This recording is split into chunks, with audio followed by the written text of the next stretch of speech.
everybody. It's the Adam Gold Show. Man, I watched that last night.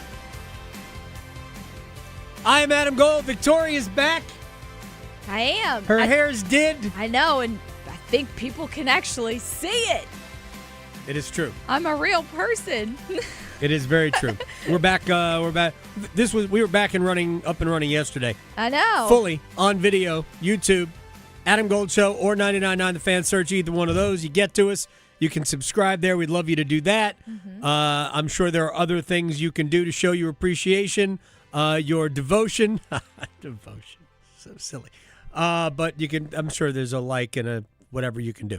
Yeah. By all means, join us every day. Your one-timers in if you want to. Hey, people typically do, but for all I know, my mother-in-law is watching up in Western New York now. My mom might be. Man, she sent me a text message a few days ago and was like, "Why can I never see you anymore?" Hi, Mom. Now you can. There you go. There you go. Hi, Mom.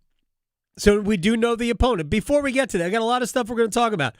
Bill Meltzer, who covers the Flyers for their website, is going to pop on, find out if he's still awake or if he's still asleep or whatever it was. We do not know right now when the series is going to start, but we can talk about that with Bill. Also, Seth Greenberg is going to join us. He is a proponent of expansion of the NCAA basketball tournament.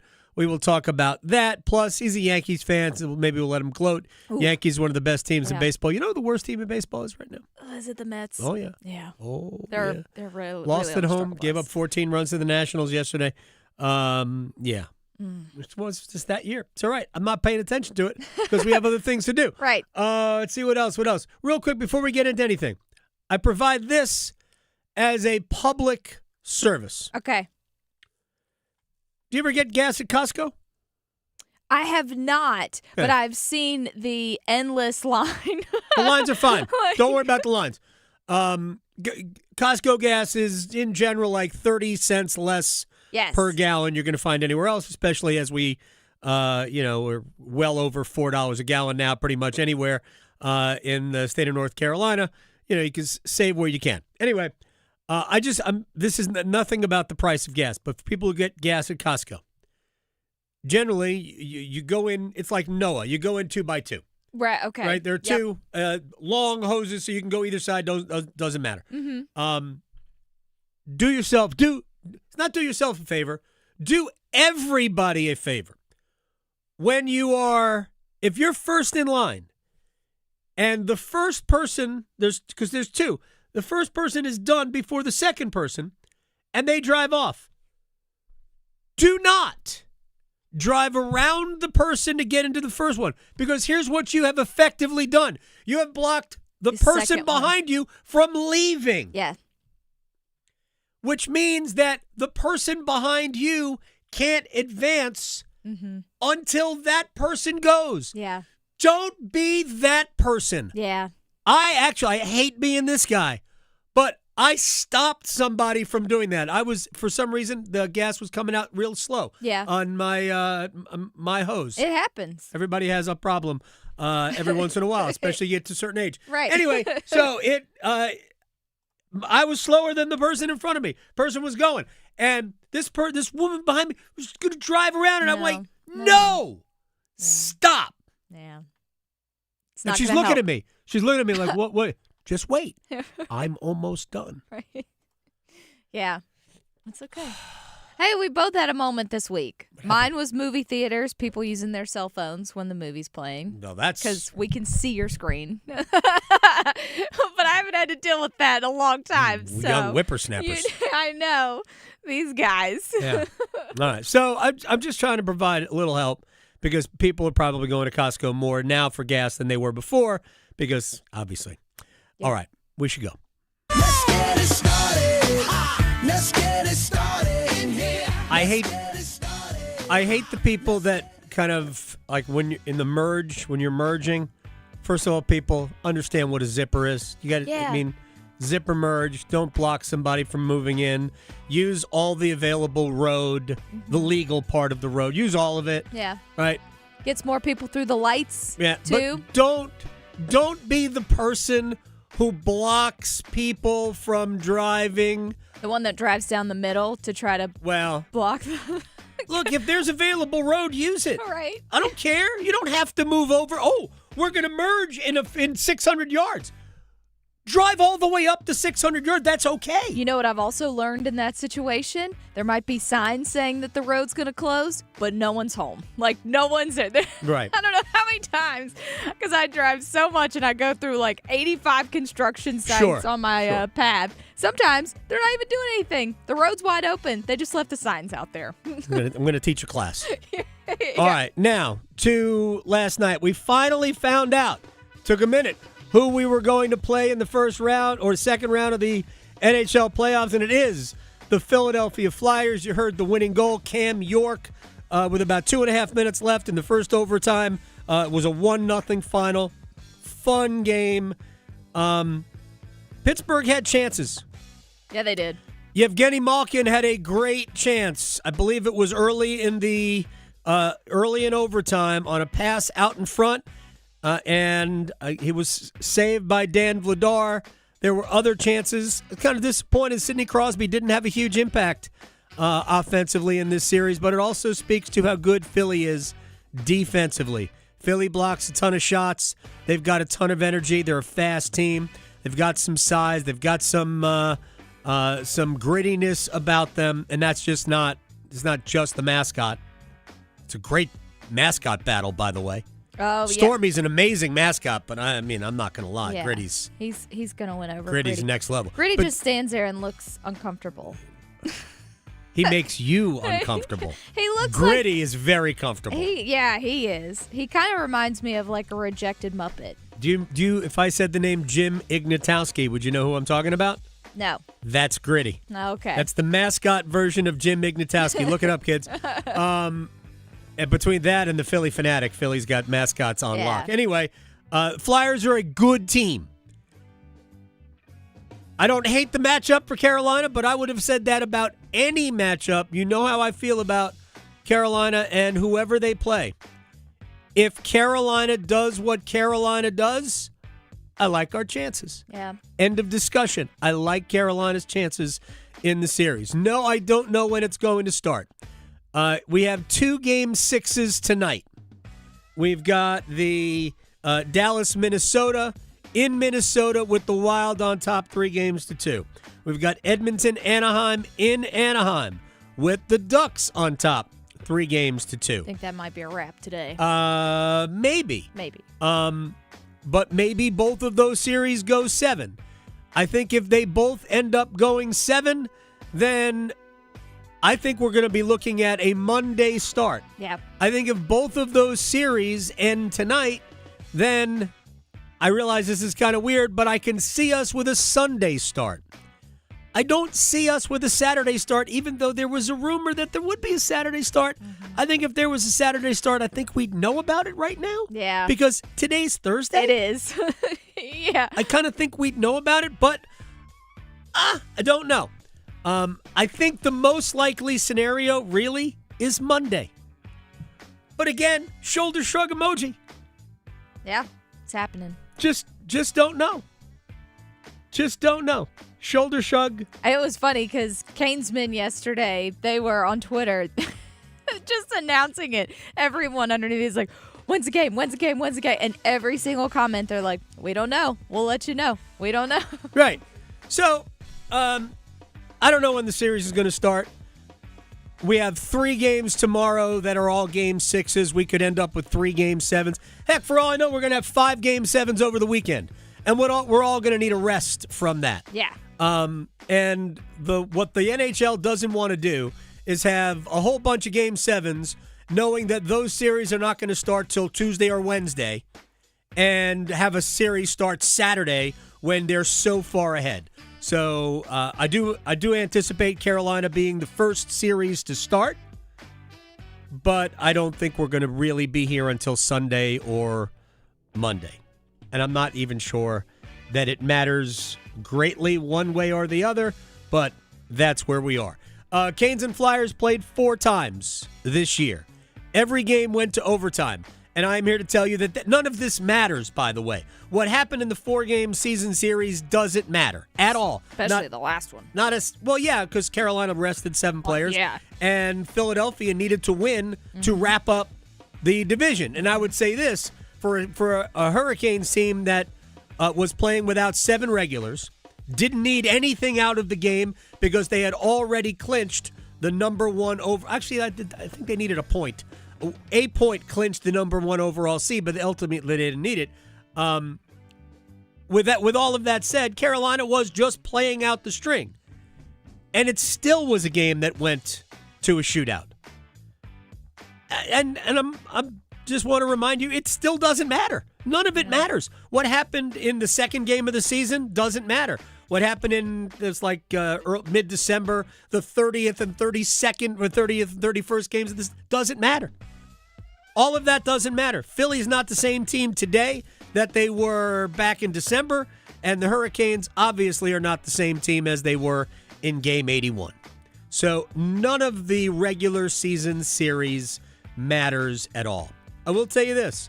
Philly has become a very defensive-minded team. They block a ton of shots. Dan Vladar has been great. He made 42 saves yesterday. He did. Had 2 shutouts in the first round series win over the Penguins. He allowed some squirrely goals. Mm-hmm. I mean, I didn't think that the goal that made it 3-2, I guess that helped them win, helped Pittsburgh win. I think it was Game 4. That went off the end boards, came back out. Bounced off of him. Hit Vladar on one leg, bounced off the other leg and went in. That was sort of a misplay on his part. I mean, if you're going to go reach up and try and grab the puck, well, then go right ahead and go get it. Yeah. Or let it go off the end boards and just locate it, which he didn't do either one. But he also made some great saves last night, and I anticipate we're going to have a pretty good goaltender battle again. And again, I would just remind everybody that the regular season series doesn't matter because we're not going to have a shootout. We're just going to play hockey. 5-on-5, Carolina's great. I think Philly's very good. It should be a fun series. I really believe it. I think we're going to see a lot of speed in this series. I think Philly's got in many ways, they're like a mini Carolina in terms of there's some very young players that have some ability, the Porter Martones of the world, and there are some veteran players that matter. Sean Couturier played a good game last night. Travis Konechny has been, I don't think he was great in this past series, but he is a very good, very capable player. All right. Some things from Rod Brindamore yesterday. Remember, Alexander Nikishin was on the practice ice yesterday in a yellow non-contact sweater. Let's get into the weeds with the head coach on matching lines to shut down the other team.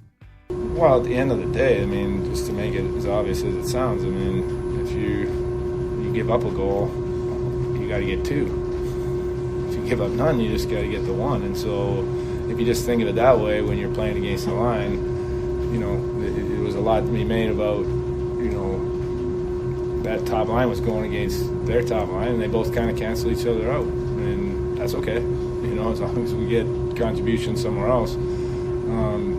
And so, you know, I think there's more made of it, the matchups and that. I mean, yes, there's a certain plan every team has going into a game that you want maybe that line, but really deep pairing is where the matchups are happening. You want to make sure you have a deep pairing match that you think might work best against a certain line. But everybody ends up at some point having to play against everybody. Yes. So we want Jacob Slavin to play 60 minutes a game. Right. He had an amazing series. There's this hockey stat cards site. Dom Lushizin does it for The Athletic. He does it, I guess, does it for him, but they use it in The Athletic. And it's a statistical measure of how good you were. It had Jacob Slavin as Carolina's worst defenseman in the series. So I looked at it and I went, wow, if I were the person who does this, I would hide this because it does not speak well of the formula if you watched that series and somehow came to the conclusion that Jacob Slavin was the worst defenseman for Carolina in the series. I mean, no joke. It literally had Slavin as the 6th rated defenseman in the series, which is a joke beyond jokes. He was the best defenseman in the series. He was the best defenseman in the series by a billion miles. So I hope they get that wrong again. I mean, Slavin was unbelievable. What Jacob Slavin doesn't do is fill out a stat sheet. That's all he does. He just doesn't fill out a stat sheet. And I think he was a +1. And he wasn't even a like +4. He didn't lead them in plus minus. He's not designed to do that. Anyway, Slavin was absolutely awesome. Andrei Svechnikov, 0 points, but I think he had an impact. So did the head coach. Yeah, I thought he was pretty solid, especially early in the series, and then even in this last game, that line was very good, especially in the third period when we needed it. They had plenty of chances to put the game away and drew the penalty that allowed us to get the power play goal, and then obviously got a couple empty netters. But yeah, positive there for sure. That's the thing. You can have an impact in the game without being on the score sheet. I thought Andre had took 4 penalties.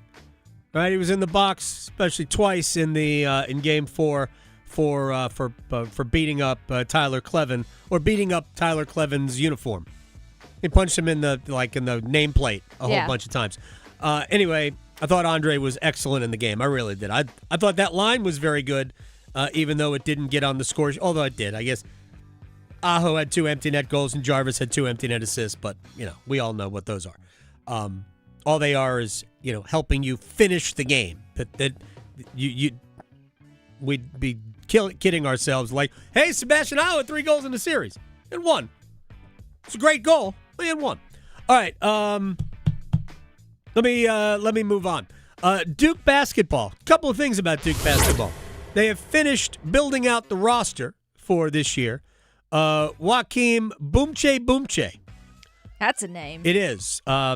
Some people like my age remember that name, and I'll explain where you remember it from. He's a 7-footer from Barcelona's club team. And he's 16 today. 16 years old. He'll be 17 when he's on campus, and he will be on campus in the fall. But he is an athletic, stretch 4. I've never seen him play, so I'm not going to lie and say, wait till you see this guy. I've never seen him. But reading from the people who have, they think this guy is a legit prospect. And because of his age, he is not eligible for the NBA draft for 2 more years. So he'll be in college for 2 years. There's no guarantee both of those years will be spent at Duke, but maybe they will. Anyway, so he becomes the final piece, I would assume, of Duke's roster. And all 3 rosters now, the local schools are all filled out. Who is it? Sean Kieta, also from Barcelona for Carolina, is also a 7-footer. A little skinnier, I believe, than Boomche. By the way, the reason why for some people, and it was familiar to me, that name, Boomche's dad played at Georgetown. He was a very good player, not quite, in the Dikembe Mutombo Alonzo Mourning level, but a very good player in college back in the day. And I have no idea how the 2 games in any way, shape, or form, mirror. I really don't know. But anyway. Sounds like their last name could be a Shakira song. It might be. It should be. It might very well be. We see it, ever increasingly, schools are going internationally to fill out their rosters. Now that players can earn money here, there's no reason to stay over there if you have designs on being in the NBA draft. 2 things happen. A, you can earn money in the U.S., although it is a little bit of a weird dichotomy because the rules are different when you are an international student when it comes to NIL, but you can still earn money. And it also helps them build a brand when they get to the NBA draft. Because if you have no name recognition, it's hard to be marketed properly in the NBA. But if we see you play in college for a year or 2 years, it becomes easier. And I think that's why we're going to see a lot of, not to mention that the scholarship, if you're an international student, I believe is just worth a little bit more money. All right, we're still waiting to hear for NC State about Paul McNeil. Right? We still haven't heard anything about Paul McNeil. Their roster looks very good, as does Carolina's. And one more thing is that, and I would not rule it out. I would not rule out the potential of Seth Trimble getting year 5, because I believe there will be many lawsuits from the players who were only allowed to play 4 years, even though last year there were 5-year players. And next year there will be, you'll be allowed 5 years to play 5. So the players like Seth Trimble, who right now don't have eligibility unless they grant you the 5th year, I could see a legal fight winning them a 5th year. So I'm not going to rule out Seth Trimble being done until a lawyer tells me that it's over. I don't believe it actually is over. All right, real quick. There's one more thing about Duke. I just want to get this out. Amazon and Duke have announced a multi-year agreement for Prime Video to present exclusive coverage of, I'm just reading from the press release, of Duke's storied men's basketball program. The agreement marks Prime Video's first college sports relationship. Starting this fall, the streamer will present 3 marquee Duke Blue Devils neutral site non-conference men's basketball games per season. I don't know if that's going to be Duke, Connecticut on Thanksgiving Eve in Las Vegas. By the way, the NFL, I think, is going to give us a Thanksgiving Eve game because they can't help themselves. Exactly. It's going to be every day of the week before you know it. Tuesday will be the only day next year that we do not have an NFL game, and I am here to tell you that it's a matter of time before we have a Tuesday night game. Mm-hmm. A matter of time before we have Tuesday night football. I promise you that will happen. You know why? Money. Always. Somebody's going to pay a stupid amount for a Tuesday NFL game of the week. It'll probably be some other random streaming service, so you have to have 38 instead of 37 streaming ones to watch football. I don't know, man. I have I used my Paramount Plus yesterday to watch Arsenal Atleti. Oh, yeah. It wasn't as good as the day before, but it wasn't a bad match. It was not, I know 1-1 for people might have been a little boring, but it was not boring. It was a fun match. And Arsenal was complaining at the end. So everybody wins. Because who doesn't like to hear Arsenal fans complain? Yeah. All right, before we break, Live Golf. They restructured their board. It's going to end at the end of the year. The Public Investment Fund of Saudi Arabia, which has funded to the tune of about $6 billion this 5-year golf league. The Public Investment Fund is ending funding at the end of this season. And they say they're going to seek out other funding, but they will not be able to fund what they have promised players. Now, if players are willing to accept, let's just say, 20 cents on the dollar, and I'm not even sure it will be that much, then fine. But I don't see that happening, which means that we're going to have a parade back to the PGA Tour or potentially the European Tour. But I don't see a future for Live Golf going forward. And anybody that has heard me talk about this for a long time knows my feeling on it. It has nothing to do with the involvement of Saudi Arabia. It's all about what it has done overall to the golf ecosystem, which is the opposite of positive. It's been very negative to all of that. It's distorted so many things. We'll talk about it with Bob Harig in our third hour. He covers golf for Sports Illustrated. Let's take a break.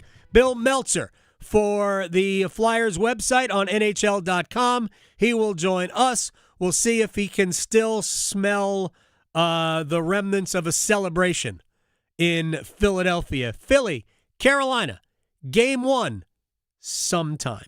Next. Because your fantasy football team needs all the help it can get, The Adam Gold Show on the North Carolina Sports Network.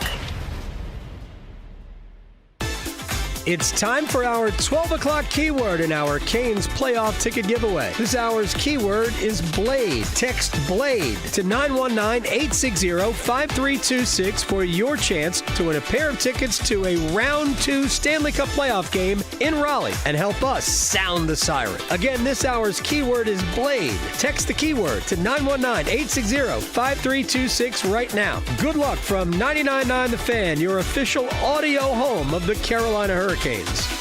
It's almost time for the weekend, so maybe that means you're ready for some rest and relaxation, or maybe that means it's time to take the bike out for an adventure. I'm Victoria Vodnecker here from 99.9 The Fan for Law Tigers, and as we approach the weekend, it's normal to have that one thing that you are really looking forward to help get you through the week. And taking the motorcycle out when it's a beautiful day and the weather is great is a perfect way to unwind. But there may come a time when you're in an accident on your motorcycle, even when it's not your fault. And if that ever happens, make sure to call my friends at Law Tigers first before calling your insurance company. At Law Tigers, they get it. They understand what it's like to go through an accident. They're riders too, so they know the value of your bike, your gear, and the investment that you've made. The insurance company just wants to pay you the least amount possible. So case evaluations at Law Tigers are always free, and you're not going to pay a dime until your case is settled. Call 1-800-LAW-TIGERS, North Carolina's motorcycle lawyers. Law Tigers is a network of independent law firms who are members of the American Association of Motorcycle Injury Lawyers. Law Tigers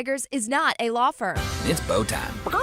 Sometimes the craving for Bojangles Supremes is so strong you just gotta have them. Even when your gas tank is on empty and Bojangles is still 10 miles down the highway. Nothing beats the flavor of Bojangles' juicy golden Supremes, especially when they're part of a perfect combo with 4 boldly seasoned chicken Supremes, a made-from-scratch biscuit, fixin', and some legendary iced tea.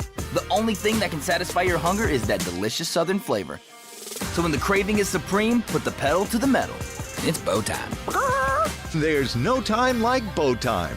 Time to stop whatever you're doing for some of that one-of-a-kind Bojangles flavor. Satisfy your craving for flavor and your passion for boneless chicken with Bojangles 4-piece Supremes Dinner. 4 perfectly seasoned, Cajun-fried, whole breast tenderloin fillets, choice of fixin', a made-from-scratch buttermilk biscuit, and Bojangles' legendary iced tea.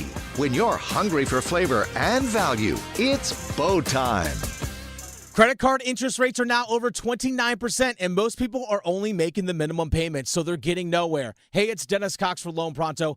But here's what many homeowners don't realize. Using the equity in your home, you can easily access hundreds of thousands in cash. With Loan Pronto's Rapid Equity Loan, you can pay off your credit cards, your existing HELOC, your car loans, or get money for that home improvement project. One client just got $100,000 approved and saved over $1,500 a month. And here's the best part. With Loan Pronto, you can do it all from your phone with zero out-of-pocket, no hard credit pull up front, no appraisal, no long drawn-out bank process, and no touching your first mortgage. Rates are at near 3-year lows. Act now. Go to loanpronto.com. See how much you can get in about 60 seconds. Loan Pronto, 2,800 5-star Google reviews. Call 919-381-1760 or visit loanpronto.com. 919-381-1760, loanpronto.com. Equal housing lender, NMLS 1661781, NMLSconsumeraccess.org. Indeed presents hires you can't afford to get wrong, like customer service associate at a dry cleaning shop. Yeah, hi. I'm here to pick up my suit. Ah, yes. Here you go. There must be a mistake. This is too small. It shrunk a whole lot. Look on the bright side. Now you have a suit you can give to a child. This is your job for sponsored jobs. This is what happens when you don't sponsor your job on Indeed. Next time, get matched with quality candidates with Indeed sponsored jobs. Visit Indeed.com/hire now and sponsor your job today. One Adam. Gold. One Adam. Gold. Turtle cake? Like, what do we... What? Isn't that an ice cream? What? Where's the confetti cake? Because, hello, confetti cake, delicious. With the little, I don't even know if it's real, but the little dots in the icing, like...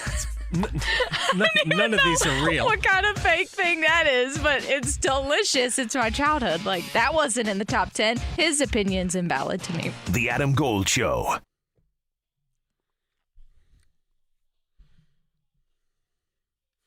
It's the Adam Gold Show. I am Adam Gold. Victoria producing the program.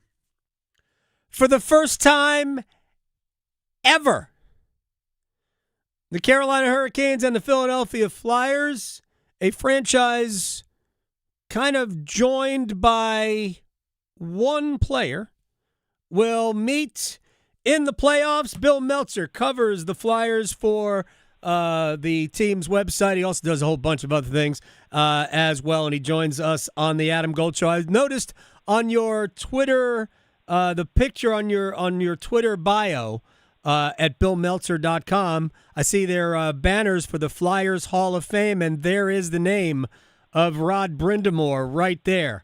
So it's going to be very interesting from that standpoint. How are you, sir? Doing great, Adam. Good to talk to you. Nice to talk to you as well. When did the celebration end? Well, in some places, I think it might still be going on. No, it went deep into the night last night. You know, I didn't leave the arena till almost 1 a.m, and people were still celebrating in the parking lot. You know, it's been a while for the Flyers. You know, if you don't count the bubble during the pandemic, it's been since 2012. Yep. Since the Flyers won a series. So it's the Philly fans were definitely waiting a long time, and you know, so it was very cathartic. You know, the legendary Gene Hart, the famous Flyers broadcaster, used to call playoff overtimes exquisite torture, which is I think was the perfect description of what that's like, and especially what last night was like, because the Penguins just kept coming in overtime, and I mean the Flyers were just holding on. Dan Vladar was making unbelievable saves for Philly, right? And then it took one good shift, win a face-off, scoring a point shot through traffic, and that came to that a 1-0 overtime game, first time in Flyers franchise history, which of course goes back to 1967, that they've clinched a series at home in an overtime game. So it's pretty special. Bill Meltzer covers the Flyers for the team's website. Here's the thing about it, about that whole, I mean, just the overtime, and you would know better being in the building. You can sense when there is tension, where so I don't know how fans process or how you processed the chances of winning a Game 7 in Pittsburgh. I didn't hate Philly's chances in a Game 7 in Pittsburgh, so maybe it's a little bit free. Clearly, Pittsburgh lost the game. They're done. Had Pittsburgh won the game, hey, the Flyers still have another crack at it, but that doesn't mean that those fans felt that way. What could you sense in the arena in a 0-0 overtime? Tons of anxiety. Tons of anxiety.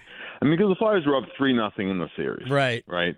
And the Penguins played better in Game 4 than they did in 1 through 3, but they didn't play great. I thought Game 4 was still pretty winnable. Yes. But the Flyers didn't get the sweep accomplished. Then the Penguins were better in Game 5 than they were in Game 4. I thought in Game 4 the Penguins were more the better team in that game. So now you go to Game 6 in Philly, and I thought the Penguins for the majority of the game were a significantly better team than the Flyers. And when you get into the third, and especially into overtime, the Penguins are actually pretty dominant. So I think that I think there was a ton of nervousness that if they don't win that game, going into Pittsburgh, even though I think Crosby was pretty banged up, and teams never will tell you until exit day who's dealing with what, but and sometimes not even then. But but you got to think that a guy like Crosby is going to find a way to make a play, in a Game 7, or an Erik Karlsson or even Malkin, right? I mean, those guys have built careers off of doing those kind of things. So, as you said, in Game 7, literally anything can happen. And after the Penguins won back-to-back games, I think the mantra for the Flyers are, okay, we're still up in the series 3-2 with a chance to close it out at home. But if you lose 3 in a row like that, it really gets in your head. I think the Flyers were kind of treating last night like their Game 7 in a lot of ways, and it shouldn't. I thought the Flyers were. I saw some nerves also on the Philly side. It certainly would. It makes a lot of sense because especially coming from 3-0 up and to be staring at the prospect of going back to Pittsburgh for a Game 7. Malkin had the game on his stick.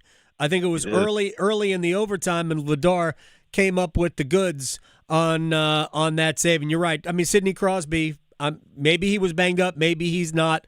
We don't know, but he did not have the impact in that series that Pittsburgh needed for. Nor did Anthony Mantha, by the way, after the season he had. And Philly has become a very stingy defensive team. So you walk me through the evolution to where Philadelphia is now. And where they became this incredibly defensive-minded team. They don't allow a ton of shots. I know in the 4 games with Carolina, and I don't even know that those matter at all after this, the regular season. But in those 4 games, Carolina outshot in terms of attempts almost 2-1 Philadelphia. Yeah. But give me the evolution of what the Flyers are now based on what they were maybe 3 months ago. Yeah, it was almost in 2 phases, honestly, because the Flyers went through the first 41 games, the statistical midpoint of the season. The Flyers were really stingy in most areas. Rick Tocchet installed a box and one system in the D zone, right? Which it worked really well for Florida. They've used that same system in the playoffs to really, they did against Edmonton really well. But what happened was that January came around and the Flyers really hit the skids. Flyers had just a horrific month. I mean, brutal. They couldn't get out of their own way. Right. And so they had a very long losing streak that they took almost right into the Olympic break. Right. During the Olympic break, Pete DeBoer, who was not coaching the Islanders yet, he was still in the process of lining up his next NHL gig. NHL coaches talk all the time. Sure. They're very, very collegial kind of thing. And he said that he'd noticed some things that talk might want to think about. And particularly in the neutral zone, it kind of varies between a 1-2-2 and a 1-3-1, but or 1-1-2 rather. But in the neutral zone, they've been really stingy. In the first 3 games against the Penguins, they locked down the neutral zone as they were doing really from after the Olympic break till the final game of the season. They were really stingy in terms of not just shot quantity but also quality. Entries were really tough. Now that's going to be a big challenge against the Hurricanes because the Canes year in and year out are the best puck possession team in the NHL. They're a speed team. Yeah. And one thing the Penguins adjusted to, I thought over games 4 through 6, was they changed the way they would break out of their zone, come through the neutral zone, and rather than chipping in on the same side, they were doing a lot of cross corner dumps and or chip-ins, and they were retrieving the pucks. They were winning the battles, winning the races to the pucks. Of course, the Canes have very good team speed, so that's something that right off the bat that I know Rod Brindamore is going to. They're going to pick that up. They're going to pick that up in the pre-scouts, and the Flyers are going to have to be the first one to adjust to that. Bill Meltzer, Flyers.nhl.com. He is the man behind so much of the stuff that you read there. Joins us on the Adam Gold Show. Porter Martone. A month ago he was in class. I'm assuming. I don't really know what the status was at Michigan State. Maybe he wasn't in class, and I wouldn't blame him one single bit. He's become one of the best players on that team. It's just that's better than a trade deadline ad, the way I look at it. What has he done overall for the group? Well, I think with Martone, it's a combination of things. He's fearless. I mean, he's not cocky, but he's a very self-confident young man. So that's so he never felt overwhelmed. He has a tremendous shot, and he can score from distance, or he can score close to the net. So he's a threat anytime the puck is coming his way. He has really good offensive anticipation.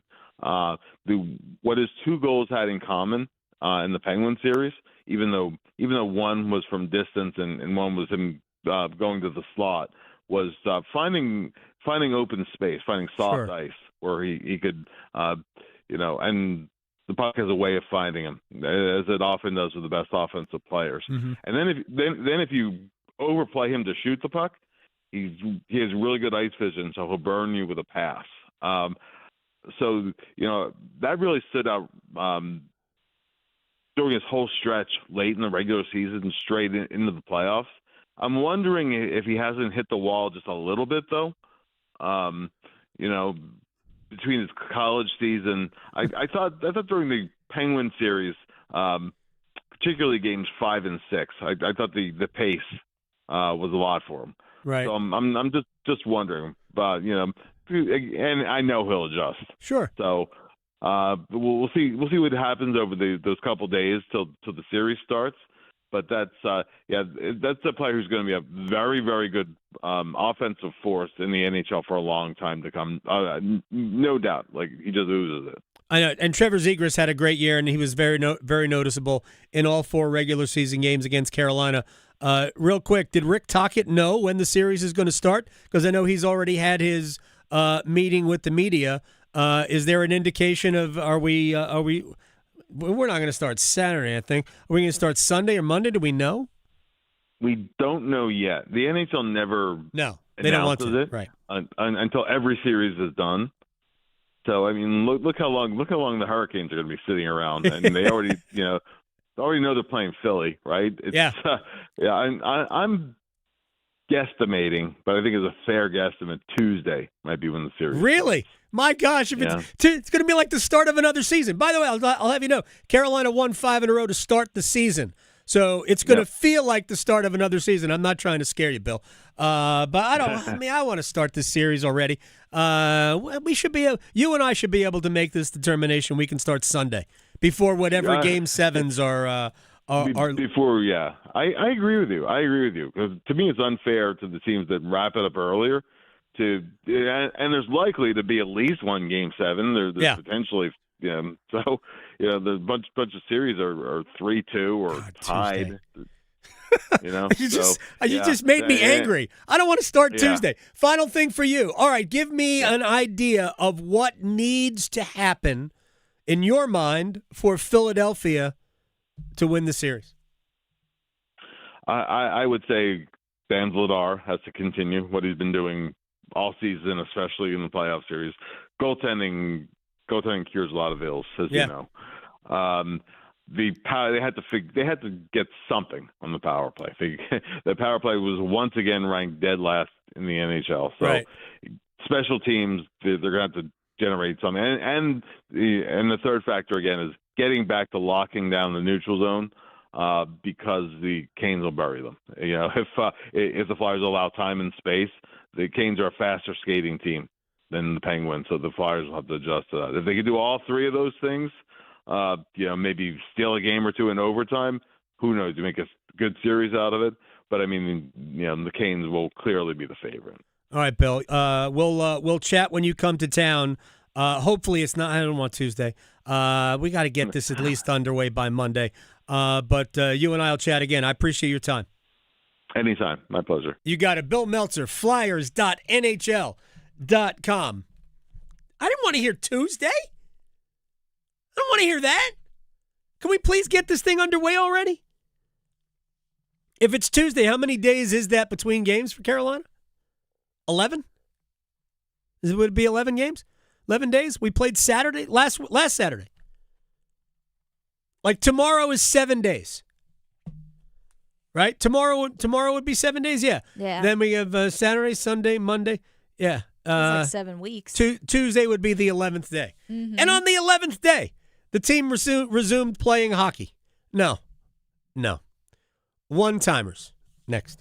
Questioning goalie interference calls since day one. The Adam Gold Show on the North Carolina Sports Network.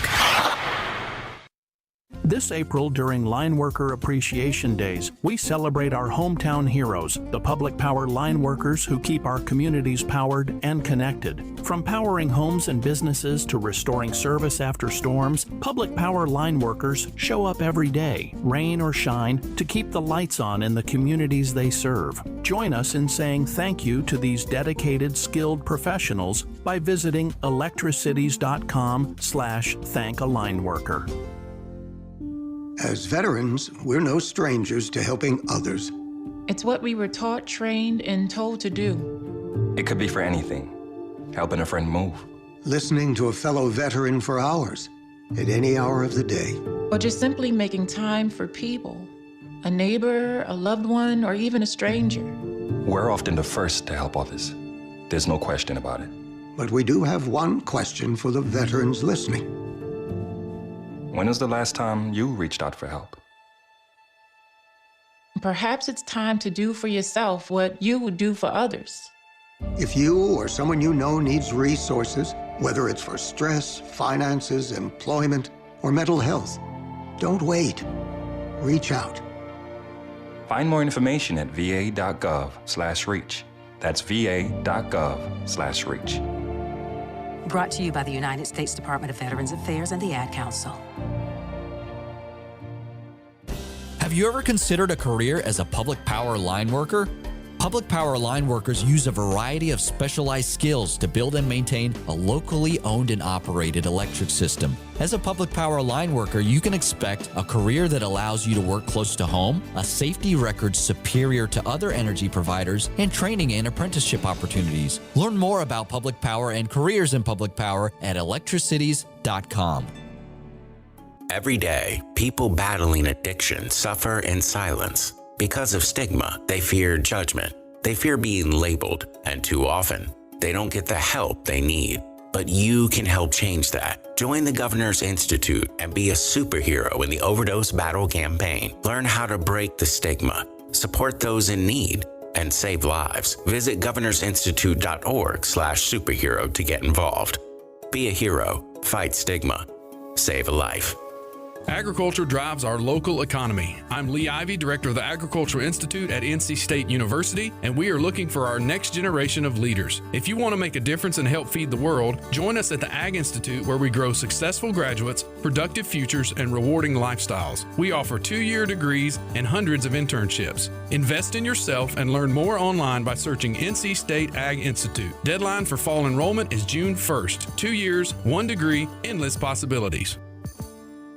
Your child's doctor shares your goals, a healthy future for your child. Doctors recommend vaccines throughout childhood because they protect what matters most: your child's future from preventable disease and serious illness. Discuss any questions you have and check that your child is up to date and talk about any concerns. You're right to have questions. Get real answers. Start a conversation with your doctor today. Visit vaccinesforkids.nc.gov. Paid for by NCDHHS. Wouldn't it be great if life came with a remote control? You know, you could hit pause when you needed to, or hit rewind, like that time you knocked down that wasp's nest. Uh-oh. Well, life doesn't always give you time to change the outcome, but prediabetes does. With early diagnosis and a few healthy changes, you can stop prediabetes before it leads to type 2 diabetes. To learn your risk, take the 1-minute test today at doihaveprediabetes.org. Brought to you by the Ad Council and its prediabetes awareness partners. This is Adam Gold. The American Cornhole League. I don't know if you can wager on it. I mean, just go to FanDuel and find out if you can wager on it. I think I read you can get a scholarship. Kids in high school can actually get scholarships for cornholing. Who knows? I don't know what the technical term I'm just not going to say anything. The Adam Gold Show.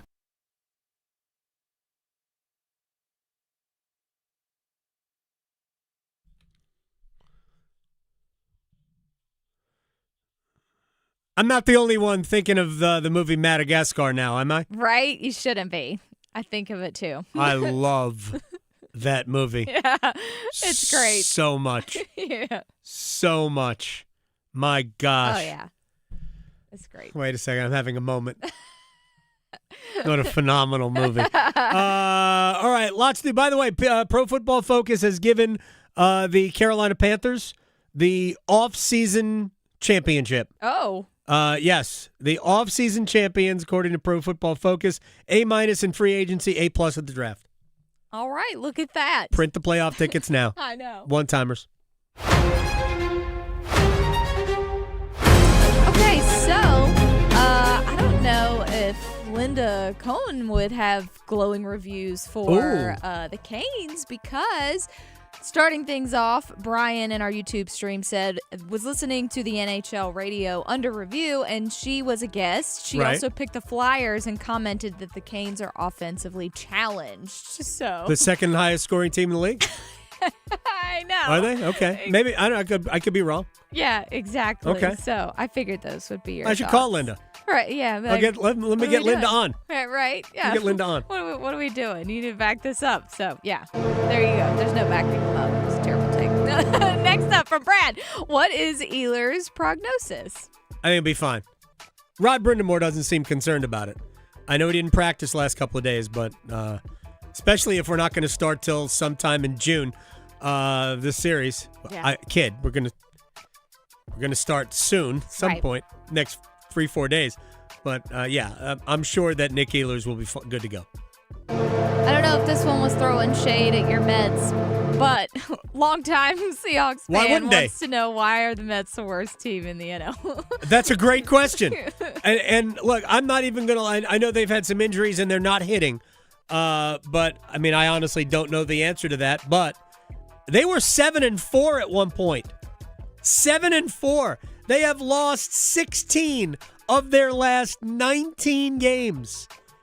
They aren't going anywhere. Beginning of the season, you may remember this, Victoria. Mm-hmm. We did an win total. Two of my bets, win total bets. Braves were like 81.5. I'm like, what are we doing? Right. What are we thinking? What are we doing? Braves, easy over. Right. Mets were 91.5. What? Under. I was giving you free money. Yeah.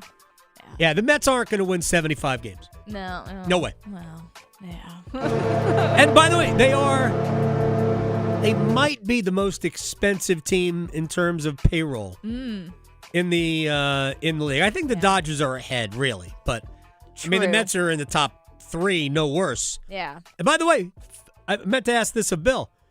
Phillies, who are the second worst team in baseball. Mm-hmm. There were Phillies at the game last night, and they got booed. Wow. Philly's a tough town. It is a tough town. Yeah. See, I had this conversation with our guy who works in the afternoon, Tim Donnelly, and he was asking me about this matchup. And he's like, how do you feel about it? We talked about it, and I said, yeah, we're going to see some Philly fans come out. And he's That's like, fine. what? What's wrong with Philly fans? Nothing's wrong. Not everyone is awful, but Philly that's fans fine. have a reputation. So It's okay. and they live up to it. It's all right. We'll get Buffalo fan in the next round. Yeah. Assuming Buffalo doesn't screw this up. Yeah, there's that. From Coldbread, one-timer, what is your favorite dad joke? Do you have a favorite dad joke? No. So I looked up some dad jokes because I don't have a favorite. I tried to think of it, but I looked up some, and these are great. What do you call an angry carrot? An angry carrot? Mm-hmm. What do we call an angry carrot? A steamed veggie. Nice. There you go. I don't have a favorite dad joke. I don't either. Yeah, I don't know. So next up, we've got from JD Drip. Question for both, and I have to think about this one too. What is your favorite, what was your first concert that you've ever been to? John Denver, twice. Oh, really? That was Yeah. your first one? My first two. Wow. John Denver. Oh, back to back. Yeah. Well, I mean, it wasn't this in the span of a week, but he came back the following year and went to see him again. Oh, nice. I dug John Denver. I mean, I still do. Yeah. I think the live album, An Evening with John Denver, is a great concert album. Well, there you go. There you go. Yeah, exactly. Let's see here. But I'm way old. I mean, that was like 1976. Nah. This one from Tom. After seeing the Hornets season, what do you think needs to be the biggest adjustment to their team to actually make it into the playoffs? I ask other people this question. They need size and strength. Another year and health from the big three, but they need size and strength up front. So, because the league's big, and they got bullied by Orlando. So they need a lot of size and a lot of strength. King Julian, haven't I told you about the feet? Come on. Cedric the Entertainer? It's amazing in that movie. Amazing. I might watch it tonight. I might. You're welcome. I love Madagascar. Madagascar 2, maybe not so much. Because your fantasy football team needs all the help it can get, the Adam Gold Show on the North Carolina Sports Network. Listen every afternoon for The Drive with Tim Donnelly. In the transfer portal world of college basketball, every answer asks another question. NC State gets a point guard, but he's 6'1". They need more size. Carolina gets a new coach, but he's got NBA experience. Will the college kids listen to him? Even Duke needs a little bit of size and goes to a Belmont transfer. Everybody still has questions. The Drive with Tim Donnelly, 3 to 6 on 99.9 The Fan. TST is coming back. The world's biggest 7v7 soccer festival is coming back to Wake Med Soccer Park in Cary, May 27th through June 1st. Watch stars like Landon Donovan, Hope Solo, and Chad Ochocinco compete for $3 million. With over 150 matches, the Fan Festival Zone, and nonstop action, there's nothing else like it. Get tickets now for the world's most electrifying soccer festival at tst7v7.com. This is the sound of Jack buzz cutting his way to a small fortune. To Jack, every time he cuts his own hair, that's $50 right in his pocket. If Jack sees DIY buzz cuts as a saving strategy, Wells Fargo is right behind him. And with their mobile app, tracking his savings is easy. Oh, ouch. However you make money work, we can work with that. Mobile carriers' message and data rates may apply. Wells Fargo Bank, N.A., member FDIC. This is a special alert to all Americans who own a vehicle with less than 200,000 miles with an auto warranty about to expire or with no warranty coverage at all. Due to a decline in the economy, CarShield is announcing a low-cost month-to-month vehicle protection plan that is now available to the public to save any driver out-of-pocket expenses on future auto repairs. Call now to find out how you can pay almost nothing for covered auto repairs. Yes, you heard that correctly. Pay almost nothing for covered auto repairs. An open phone line has been established for all drivers to call for a free quick quote. Call 800-292-4541 now. Drivers who are covered will not have to pay for covered repairs again. This protection plan is at an all-time low. Additionally, drivers who activate this vehicle protection today will also receive free roadside assistance, free towing, and car rental options at no additional cost. Call us for your free quick quote today. 800-292-4541. That's 800-292-4541. What do you have to lose? Call 800-292-4541. Again, 800-292-4541. Accidents happen, and they can happen at any age. That's why Chapel Hill Family and Cosmetic Dentistry provides complete everyday dental care for your entire family, from the littlest athlete to adults ready for a healthier, more confident smile. Oh, nice. Dr. James Ferguson and his team are here for everything from routine care and cleanings to advanced treatments, so everyone can enjoy a strong, healthy smile. Schedule your visit today at chapelhilldds.com. Stay informed with The Rundown, the daily newsletter from High School OT that delivers high school sports news and insights straight to your inbox. Brought to you by High School OT and powered by our sponsors Wake Orthopedics, First Carolina Bank, and Smith Douglas Homes. Subscribe to The Rundown at highschoolot.com.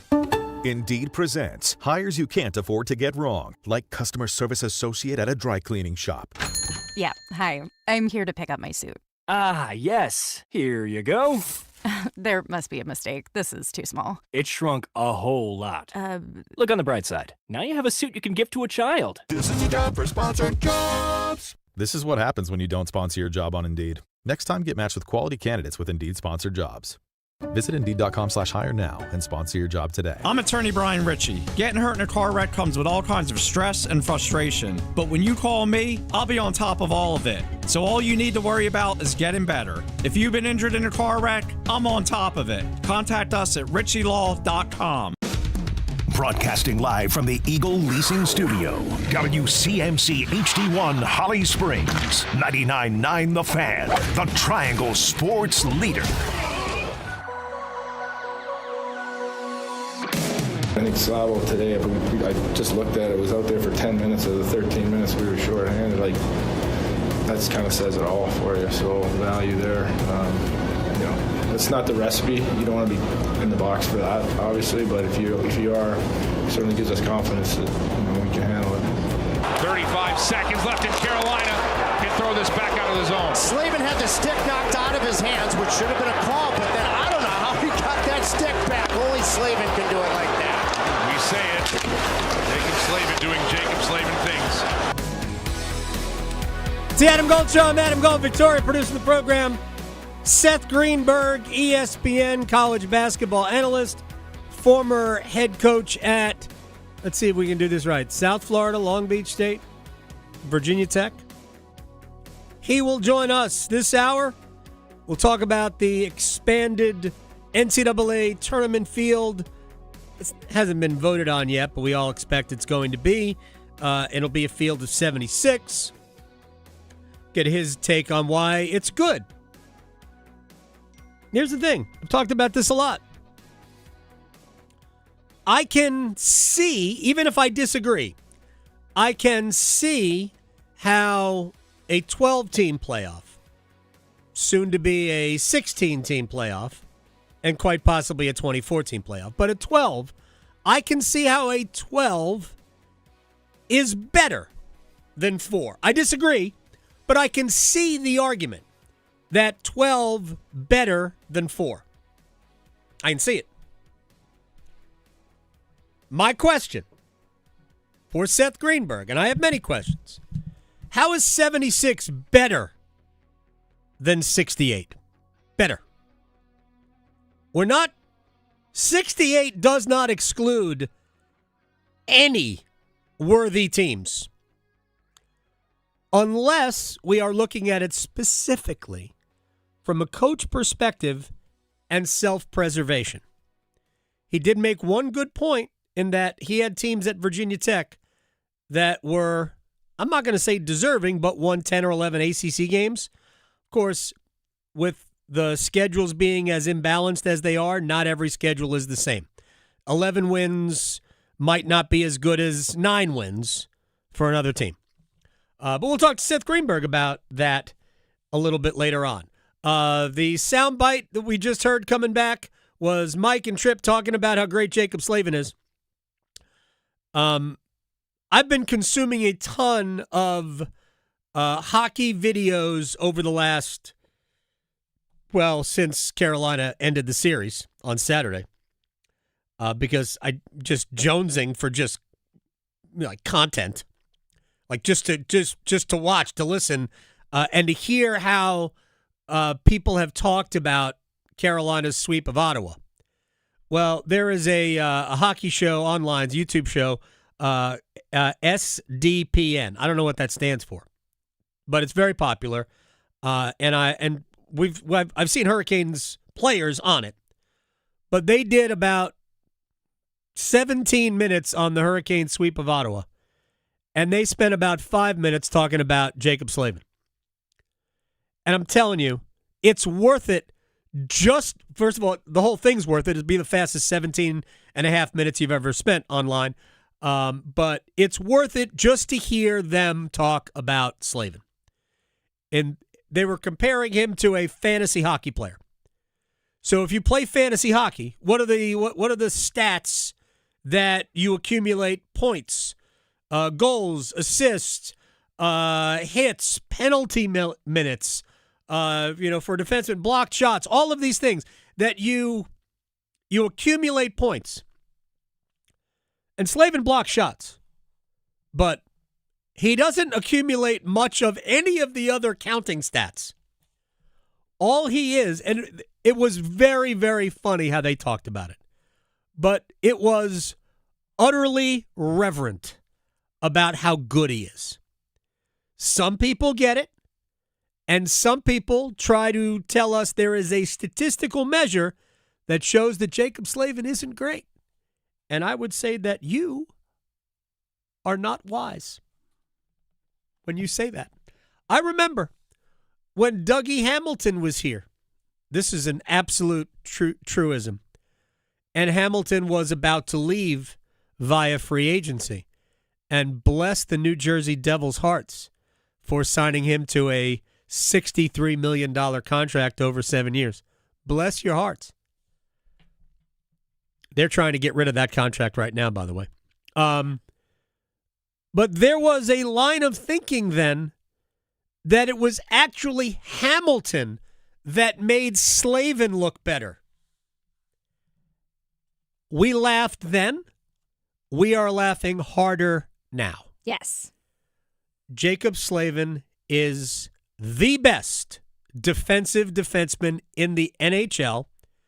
And they asked in this show who might be second best on that list. I think they came up with the right answer. Gustav Forsling of the Florida Panthers. But the name that came to my mind was Brett Pesce.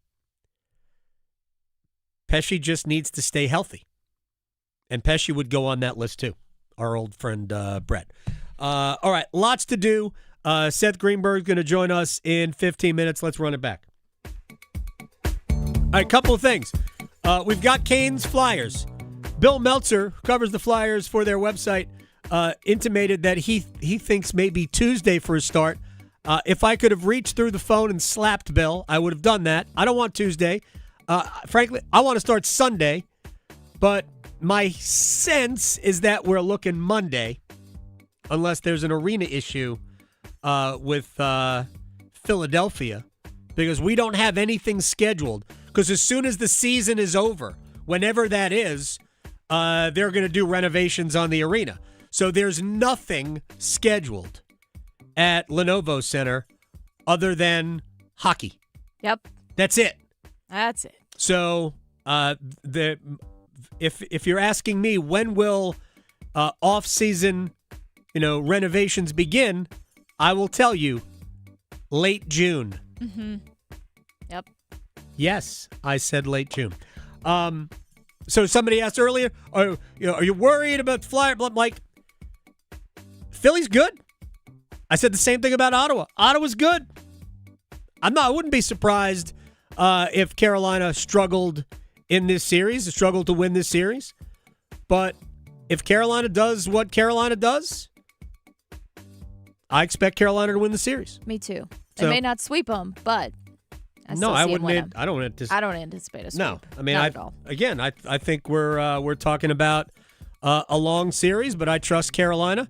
Goaltending holds up, reasonably good goaltending. I like Carolina's chances in the series. All right, let me get to the pending demise of Live Golf.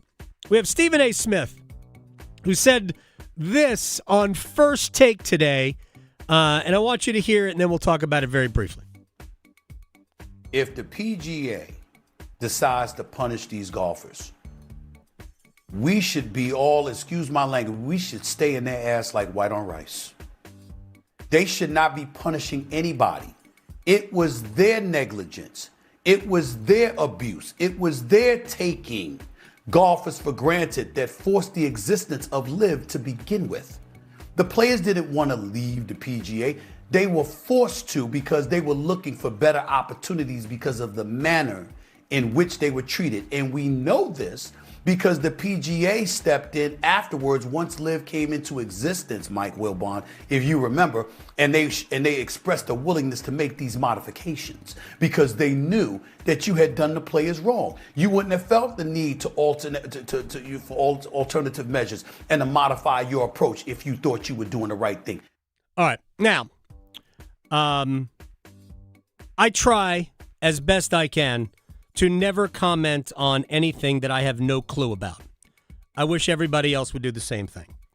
Now, I understand that there was a mindset that the PGA Tour was taking advantage of, abusing the, taking for granted the players.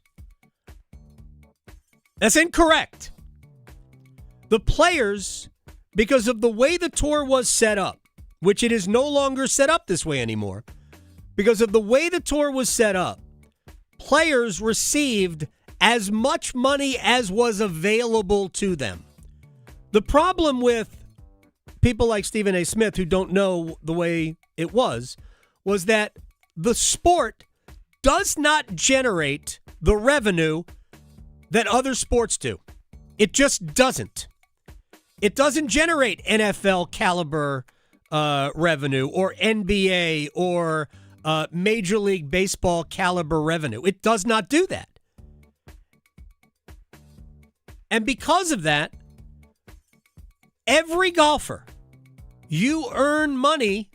Yeah, you earn prize money, but almost every player on tour makes more money off the course than on it.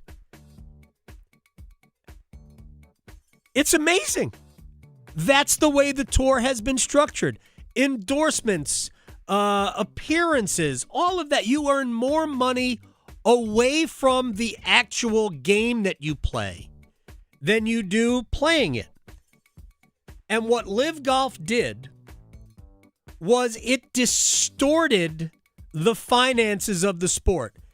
Yeah, the PGA Tour did adjust how they paid players, if you will. Their player impact program, which is a joke, because Tiger Woods doesn't play and he's first on the list. I mean, it doesn't make any sense, right? We can all agree on that. All right.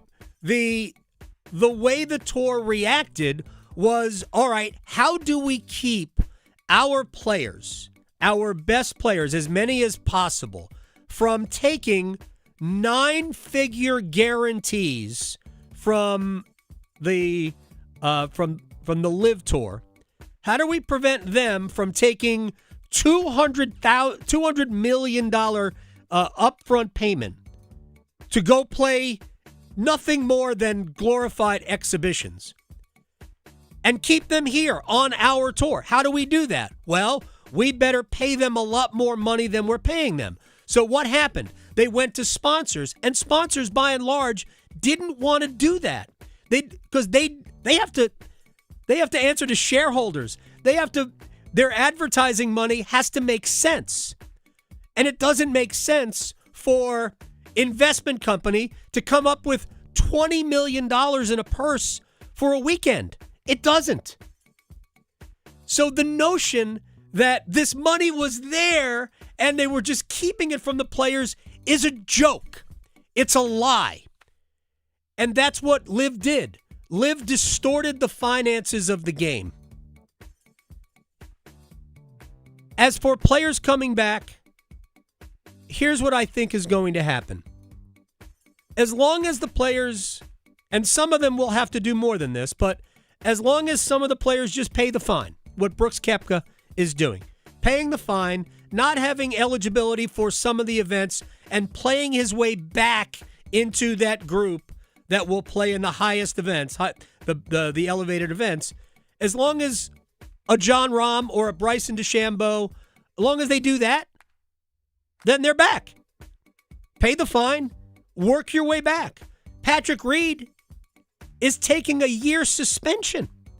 Here's a major champion, a former Ryder Cup star who is willingly taking a year suspension so he can come back. If they're willing to do that, they'll be welcomed back. Here's the rub. John Rahm has refused to pay the fines on the European tour. Refused. The man took $300 million to go play Live, and he is refusing to pay a fine. I don't know what happened to John Rahm, but Rahm has this, do you know who I am now about him? Gross. It's awful. Anyway, I think these guys will all come back to the PGA Tour eventually. At some point, Rahm will pay the fine. Otherwise, there will be players who will not allow him back. There are players who are mad. And by the way, I know that people think it's Rory McIlroy. No, Rory has already argued to just let him back. McIlroy has just said, "What we should just stop this. Let him come back." and he gets pushback from other players. So we'll take a break. Seth Greenberg is going to join us when we come back. I believe Seth's playing golf today, but we're going to bother him on the golf course. And he's going to talk expanded NCAA men's basketball tournament and why he thinks it's great. Next. His Zamboni is bigger than yours. The Adam Gold Show on the North Carolina Sports Network. It's time for our 1 o'clock keyword in our Canes playoff ticket giveaway. This hour's keyword is rink. Text rink to 919-860-5326 for your chance to win a pair of tickets to a round 2 Stanley Cup playoff game in Raleigh and help us sound the siren. Again, this hour's keyword is rink. Text the keyword to 919-860-5326 right now. Good luck from 99.9 The Fan, your official audio home of the Carolina Hurricanes.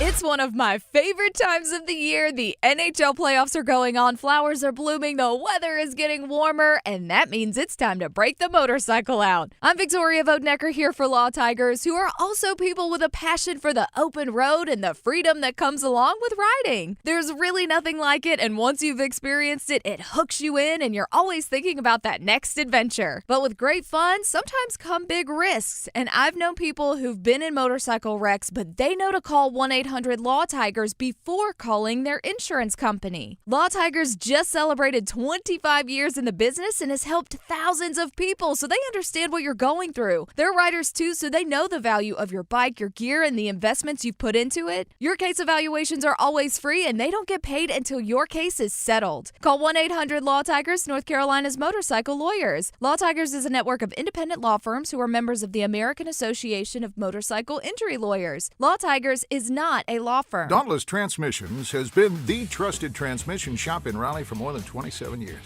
But why do they call it Dauntless Transmissions? Well, dauntless means showing fearlessness and determination. Now, the experts at Dauntless Transmission are dauntless when it comes to caring for your vehicle. Whether that means a total transmission rebuild, complex engine or brake service, or just a routine tune-up, your vehicle will be dauntless when they're done with it. Visit dauntlesstransmissions.com. Dauntless Transmissions, your local source for exceptional service. It's not Monday, Wednesday, Thursday, Friday, Saturday, Sunday. It's Tuesday. Tuesday! The very first Tuesday. New scratch-off tickets are available on the first Tuesday of every month. Announcer said first Tuesday. Brand new scratch-offs, brand new fun. Now from the North Carolina Education Lottery. Every first Tuesday. Must be 18 to play. Problem Gambling Helpline, 877-718-5543. It's bow time. There's something special about the first bite of a Bojangles Cajun Filet biscuit. Like an edible alarm clock that slaps you awake with bold Cajun flavor. The moment you sink your teeth into that soft, fluffy, made-from-scratch biscuit, then strike gold with a juicy piece of fried chicken, you'll know. Nothing beats the first bite. Except the second first bite. Get a Cajun Filet biscuit combo today at Bojangles. It's bow time. It's bow time. Time to satisfy your craving for Cajun with a Bojangles Cajun Filet biscuit. Enjoy a Cajun fried filet tucked inside a hot made-from-scratch buttermilk biscuit. Make it a combo and add your choice of fixin' and legendary sweet tea. And remember, Bojangles Cajun Filet biscuits are served all day, every day. Bojangles Cajun Filet biscuit. When you're hungry for flavor and value, it's bow time. Why'd I go to the doctor? Working on the farm, my heart kept skipping a beat. I didn't think much of it, but my daughters made me get checked out. Turns out I have atrial fibrillation, which increases the risk of stroke about 5 times. Symptoms like irregular heartbeat, heart racing, chest pain, shortness of breath, fatigue, or lightheadedness can come and go. But if it's AFib, the risk of stroke remains. If you have symptoms, contact a doctor. I'm so glad I did. Visit notimetowait.com. Sponsored by Bristol-Myers Squibb and Pfizer. This is Adam Gold. Steve Bettman take all that time to walk out, then to see the pick, bro hug no less than 20 guys on his way up there. And then this draft house, they just moved this wall like the Price is Right. I don't know. It's a showcase showdown back there. I know. That would be great. So we should spin a wheel, yeah, right? Exactly. The Adam Gold Show.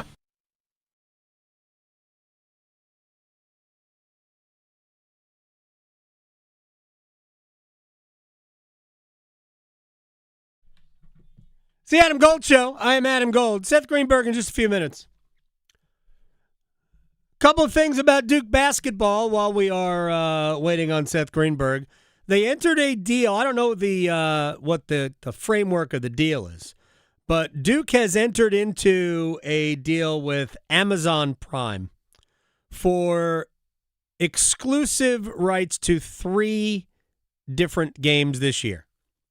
Now, Duke does this routinely. They take essentially games that they control, a home game, and they bring it to, in many cases, Madison Square Garden. Or last year they took a game, actually one to Madison Square Garden and one to Washington, D.C. to play Michigan. Well, next year there's a game against Connecticut. That game is going to be played in Vegas the night before Thanksgiving. Then there is a December 21st game against Michigan that will be played at Madison Square Garden in New York. And there is a game against Gonzaga on February 20th that will be played in Detroit. All 3 of those games will be exclusive property of Amazon Prime. So Amazon, who does Thursday Night Football in the NFL, does a Monday night hockey game in the National in Canada, and has rights to NBA games. I think they have the play-in tournament, if I'm not mistaken. Either way, they are very much involved in sports. And yes, I'm sure this is worth a fair amount of money to Duke. I've said this before about Duke basketball. They are the Yankees. They're Notre Dame football. At some point, they have become the number 1 draw in college basketball. Year in, year out, if you look at the highest rated games in the sport, TV games, Duke is all over the list. They're usually number 1, and it's usually Duke Carolina. And Carolina is on the list of the most attractive TV properties in basketball. It's why whenever we've had these discussions about, when the ACC's demise happens, and it probably will happen, let's just say 5 years from now. When that happens, who will be, Carolina's going to go here, and this school is going to go here, and Clemson's going to go here. And I say this every single time we do this. And don't forget that Duke will be attractive to a conference because of what they mean in basketball. I'm not saying that football is not the most important thing. It is. But the football season ends in January. And then there's 3 more months. And you need to have television ratings. And those television ratings will also matter. And in basketball, nobody matters more than Duke. Nobody. Like in baseball, the Yankees are the number 1 draw, and in basketball, it's the Lakers. That's where Duke basketball has elevated to in the grand scheme of things. More Duke. Joakim Boomche, 16-year-old recruit. He'll be 17 by the time the semester starts, I believe. And this is the way it was described.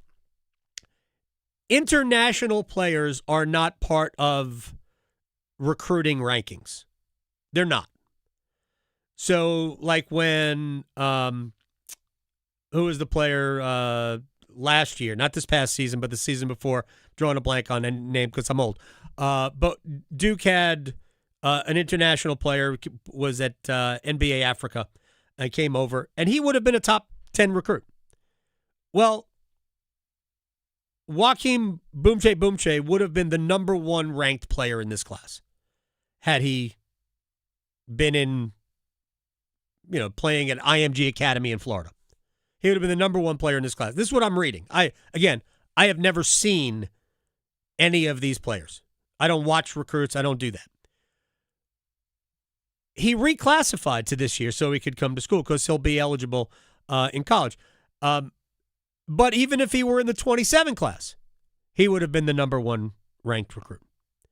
So, again, I don't know how much he is going to play because, again, he's just going to be 17, just turning 17. Remember when Cooper Flagg was still 18 for half the year? And we thought that was young. Yeah. This kid's going to be 17 all season. Again, I don't know what kind of an impact he's going to have, but that's what I was just reading, that he would be the number 1 recruit in college basketball. I want to read something that Nick Saban had to say, because it's funny, about the way of the world in college sports now. Nick Saban, no doubt, best college football coach ever. No doubt. Nobody's arguing this at all. So he said this to Paul Feinbaum yesterday. He said he calls for an equilibrium among college football team spending. Quote, one team shouldn't have a $40 million roster and another team have a $5 million roster. And they're out there playing each other. There should be some kind of pause. Every league, NFL, basketball, hockey. Remember, Nick Saban is part owner of the Nashville Predators now. They all have a salary cap or something that creates parity in the league, so everybody has an equal opportunity to win. My question for Nick Saban would be this. Explain to me, in the history of college football, when there was a level playing field. It doesn't have to be financial. A school like Alabama, which, because they were loaded with cash, could spend money on they could basically spend money on personal coaches for players. I'm sorry, they weren't coaches, they were consultants. Literally, you could have 30 coaches. And other schools couldn't do that because they couldn't afford it. So you were spending money. They would, like Clemson famously built this team palace that had miniature golf courses and water slides in it. Why? Because they were, eye-catching to recruits. Or you would build all sorts of crazy things within a locker room to attract better players, even though other schools couldn't do that. You were wasting money on irrelevant things because you thought that it would give you an advantage in recruiting. That's all part of it. It's all the same. There's never been a time in college sports, ever, where it was equitable, where it was fair. Ever. But now when we're talking about paying the players, now we have problems. And as Nick Saban talked about, a salary cap here.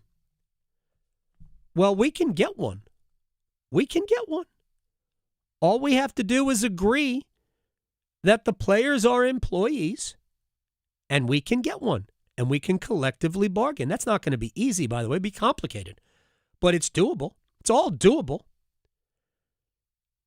But it is hysterical to me that we can't wrap our minds around the fact that some schools, and by the way, Nick is purposefully, I think, distorting the reality here, because most of the schools who are competing at the highest level are competing in the same general ballpark financially. Right? So it's not, Texas and Ohio State, to an extent, can spend more money than, let's say, Arkansas or Texas A&M and Michigan, whatever. Make up whatever schools you want. Where these schools they're spending similar money. Yeah, Texas and Ohio State probably have more, but it's still in the same general ballpark. Like, we're not really talking about whether or not Texas and Vanderbilt can compete with one another.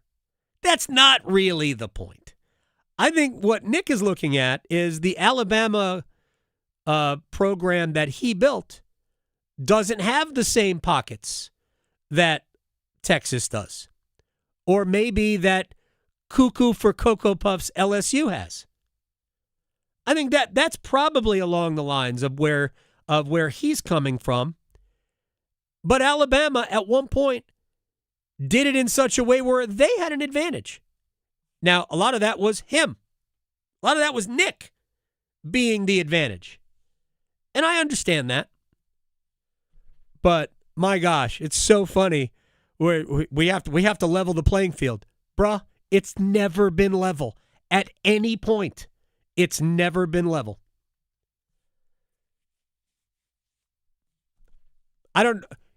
This will all level out, by the way. When college football mostly, but the upper tier of college football and men's basketball, when it finally, destroys, because it's going to have to, destroys the current system. How many times have you heard me talk about private equity is coming? Well, the Big 12 has entered into an agreement with Redbird Capital. I'm not going to lie and tell you that I know what Redbird Capital is, other than it's a private equity company. And it's not a huge deal, but it's the first conference deal with private equity. I have no idea how widespread the opt-ins are going to be. We're going to talk about this with Matt Brown, I'm sure, next week. I've already spoken to him about it. But private equity is coming.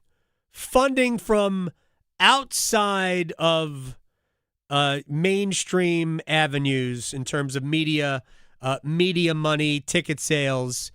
This will be an investment in Big 12 athletics that they expect a return on. But it will be an influx of cash, which will help the league perform maybe at a higher level. I don't know. But private equity money is definitely coming. And once you start it, you won't stop it. Just like once you start expanding a basketball tournament again, we won't stop. I'm going to make this prediction about basketball, then we'll take a break. Because I said this about football when it expanded to 4. Once we go through that, it will expand again. And we are not going to stop. We'll just keep making it bigger because we all think bigger is better. Oh, bigger is better. Size matters. We won't be done with basketball at 76. We will not be. We will not be. And I don't know where the number is going to end, but it won't end at 76. Maybe it will end at 90. Actually, 90 is within the rules because people may not remember this, but I'm pretty sure a rule passed last summer that you can expand to a point where 25% of the participating institutions in a sport, you can have a national tournament that includes up to 25% of the sport. There are more than 360 Division I men's basketball programs today. More than 60. More than 360. So that number is 90. Right? We can have a 90. Seth Greenberg is going to join us here in just a second. Because I do want to get his take on why 76 is okay. I don't think we're ending at 76. Right now the rules say we can get to 90. But we're not stopping here because they can't help themselves because they believe that it's more money. And as more of the power leagues get their hooks in everything, they're just going to ask for more and more and more because that's what they do. Now, I don't think 90 is going to happen in 2 years, but you will remember me saying this and understand that it's not going to end at 76 because it never, ever does. it always gets bigger. We went from 4 to 12, and then we're going to be at 16, and then we're going to be at 24, and who knows where the number is. We could be at 64 at some point. That's what it is. That's what the whole thing is. All right, Seth Greenberg is going to join us here in just a sec. Yes? All right. The man himself, my favorite Yankee fan on earth, Seth Greenberg from ESPN. How'd the golf go? We're still on the course right here. I'm walking on number 17 at Concession in Sarasota. I'm here for Coach Vital's benefit to the Cancer for the Feed Foundation. So my neighbors from Tampa are here with me. We're having a hell of a time, and I guess I'm going to get everyone pissed off because I actually don't have a problem with expansion. So, all right, you're not going to get me mad. 6 people. You can't get me mad. You know that. You cannot get me mad. I love you too much. My question to you is, why do you like it? Why do I like it? Because it's a necessity. There's a number of reasons. Number one, you've got these mega conferences. They're 20-team leagues. They're 20-game schedules, 18-game schedules. Everyone wants people to play tougher non-conference schedules. So you play 5 and 6 not tough non-conference games. And all of a sudden, you bring the SEC, the Big 12, the Big 10, maybe not the ACC yet right now, but in the future, hopefully. You're going to play 12 games against top 25 teams or 10 games against top, depending on, unbalanced schedules. Right. Then you're going to have four others that are going to be against top. So you know what? The days of going like 25-3, 25-5 are over, man. The days of going, whatever. It's John Calipari had a losing record in the SEC 2 years ago. Right. He made it to the Sweet 16. Yep. Made it to the Sweet 16. But he got in. So, he got in 2 years ago. He got in 2 years ago. So he didn't get left out. Yeah, but that defeats the thing about, you have a losing record in your league, you shouldn't be able to go. Well, it's who you can beat. Right. No, I'm with you. Beat. I'm with you. So, like to me, here's the thing. You have these mega conferences. Yeah. Right, those schools, SEC, Big 12, ACC, they're spending $12, $15, $16, $20 million on it all. Right? Right. You have to fall and you're in these mega conferences. The days about those conferences getting 5 teams in, what's the sense of joining a mega conference if you're only going to get 5 teams in the tournament because you're playing a tough schedule? But that didn't happen. Playing tough conference games. But that didn't happen. The SEC got 46 teams in the tournament 2 years ago. Yeah, but I'm just saying. I'm saying right. 46 teams. I think it was 11. It's the same thing. But here's the thing. There's such a fine line. Like people think it's like blasphemy. Oh, it's going to ruin college. It's not ruining college basketball. You're right. You are correct. The dirty dozen or the first 12 or whatever you want to call it. I think that you're going to get the best one-bid league teams winning, so they're going to put the best teams into the field of 64. Right. You're going to get the very best of those one-bid leagues, and then you're going to get the very best of the last at-large teams in the tournament. Yes or no?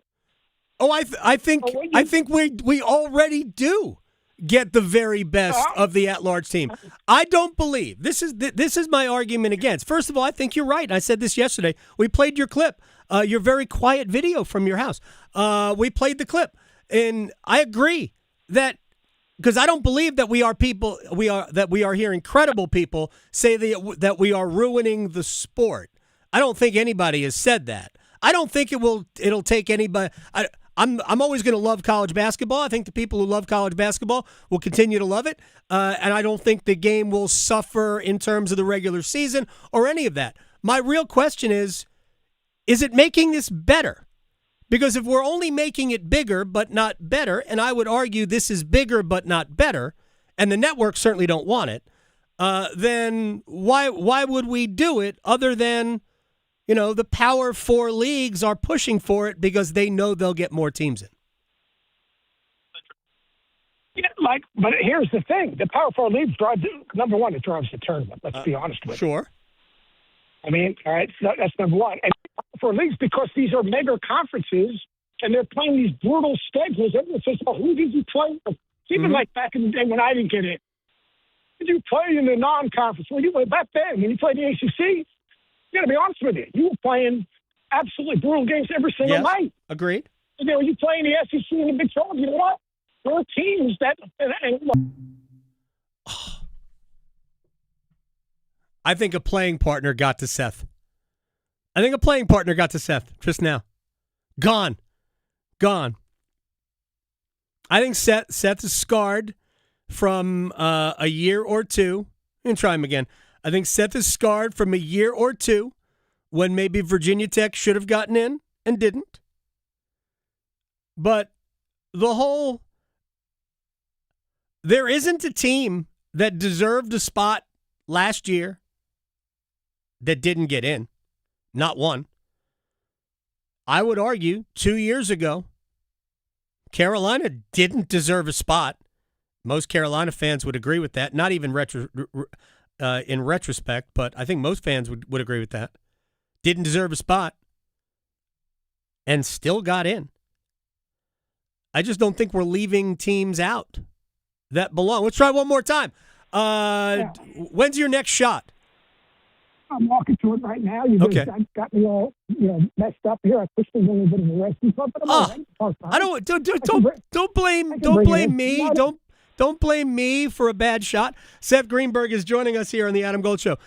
How many teams do you legitimately think got left out of the field of 68 last year that deserved a spot? Every year it's different, number one. Right? It's different. I got a question for it. My 4 years, people say, I'll use my team as an example. Uh-huh. Yeah, my 4 years, yeah, we won 5 or 6 games against the field. We beat Duke, who's number one in the country. All right? Yep. Did we deserve to get in? Yeah, we did. I agree with you. All right? And you know what? Everyone talks about student-athlete welfare. Not everyone's not getting a trophy. The percentage of teams that get into the tournament in relation to the number of teams that have been, added in Division I basketball is lower than it was when it went to 64. Uh-huh. All right, so, not everyone's not getting a trophy. There's going to be 285 teams that don't get in the tournament. Right. That's not everyone getting a trophy. So, take that idea and stick it up. You know what? That's BS. Don't throw shade at Jay Will here. Oh, no, It's all right. That's my guy. I know. I love him. I told him we should do a podcast on it. Absolutely.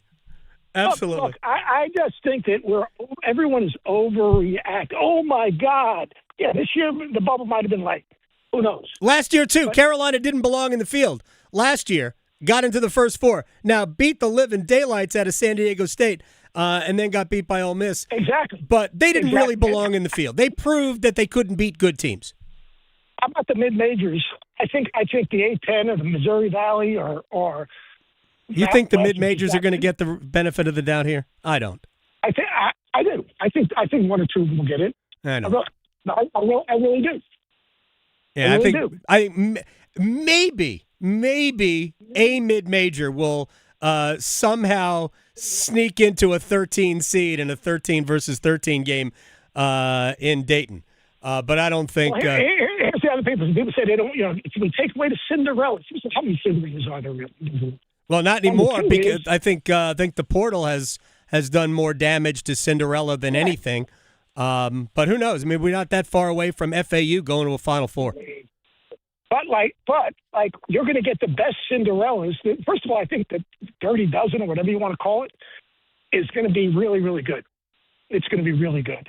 And then you're going to get the best of those teams that will have a chance to win. Does that make any sense? Personally, I think we're going to have, if two teams are similar. I just hit an absolutely unbelievable shot. Did you? I didn't even hear it. Give me the distance and the club you hit. Well, it was about 145, 150 into the wind. 5 iron? Probably had a 165. No, 6 iron. And I absolutely just hit that right on the screws. Good for you. I've been a walk, I said. But look, everyone can have their own opinion. I'm not one of those people I'm right, you're wrong. I have an opinion. But the people that say it's going to ruin the NCAA tournament. It won't. It's absolutely absurd. You are right about that. But what I want you to do. It's going to add more good games in the regular season. We're going to see more. I don't think it's going to add Michigan's. I think we're already seeing that. We're already seeing that. Unless it was in print. Even more of them. Yeah. Although you need Amazon Prime now to watch 3 Duke games. Duke, Connecticut, Duke, Michigan, and Duke, Gonzaga are all, and I'm sure you can afford another streaming service if you don't already have Amazon Prime, Seth Greenberg. What I need is I need to be told how it's going to make the tournament better and not just bigger, and I don't think anybody can prove that to me. Well, I don't know you can prove anything right now, but I can tell you that it's going to make it better because the teams that advance in the Dirty Dozen will, instead of just having like me, I would have taken the bottom 24 teams and played in the Dirty Dozen. That would make more sense. Seriously, that would make a lot more sense. But in the end, you're going to have more compelling games because you're going to have the better teams advancing with this system. I do. I believe it's a big mistake. I think that we should have the bottom 24 and do it that way. Seth Greenberg, you're the best. I appreciate you taking time out in between great shots to talk to me. That was a great shot, except I caught the Travs pin high, and I actually rolled off the edge, and then it was a great shot. Great shot. I'm glad it was. And just so, look, I don't begrudge anyone, but I'll tell you, let me just give you this last thing. Sure. All right? If you sat in that room with my team 2 years, right, and know what they were able to accomplish, and people say, well, they weren't, they didn't deserve. I had someone in the media, and I'm not going to call them out, tell me, well, it's a good life lesson that, you're teaching them that, you always don't get what you want. And like, hey, 33 years I taught life lessons. I hate to tell you. I know what a life lesson is. Don't tell me what a good life lesson is. I mean, we taught life lessons every single day. So, like, to me, that's not that's walking in and looking your kids in the eye that have busted their ass for 10 months, stuck together, highs and lows, and ripping their hearts out. 20-plus wins. Look, I went 4 years where we averaged in the ACC almost 11. Yeah, I mean, almost 11 wins in the ACC. Yeah, you're good. You guys were good. I'm not. I mentioned when you dropped out. I said this does speak a little bit of scar tissue for you personally, and I get it. Yeah. Oh no, there's definitely look. There's that because I love those kids. And I've been to the NCAA tournament. For old people, you've only been. You take over the jobs I took over. Yep. No. Look at the people have done after I left. I took tough jobs. We won. And I've been there. I've been for let's up my terms of 50%. I've taken 2 different teams. But it's for the kids. I feel for those kids. Yeah, I'm with and you. They deserve I get it. So anyway, you're the man. I wish you were here so you could hit this sand shot. This is not my. Oh, I see. I met I have a lot of problems right here. We have not played golf together, but you obviously can tell. Sand game is a good thing for me because I can hit it fat, and it's not a big deal. I'm good at that. I wish this was a scramble then. Seth Greenberg, I appreciate your time, man. Enjoy the rest of the day. Tell Dickie V we're thinking about him.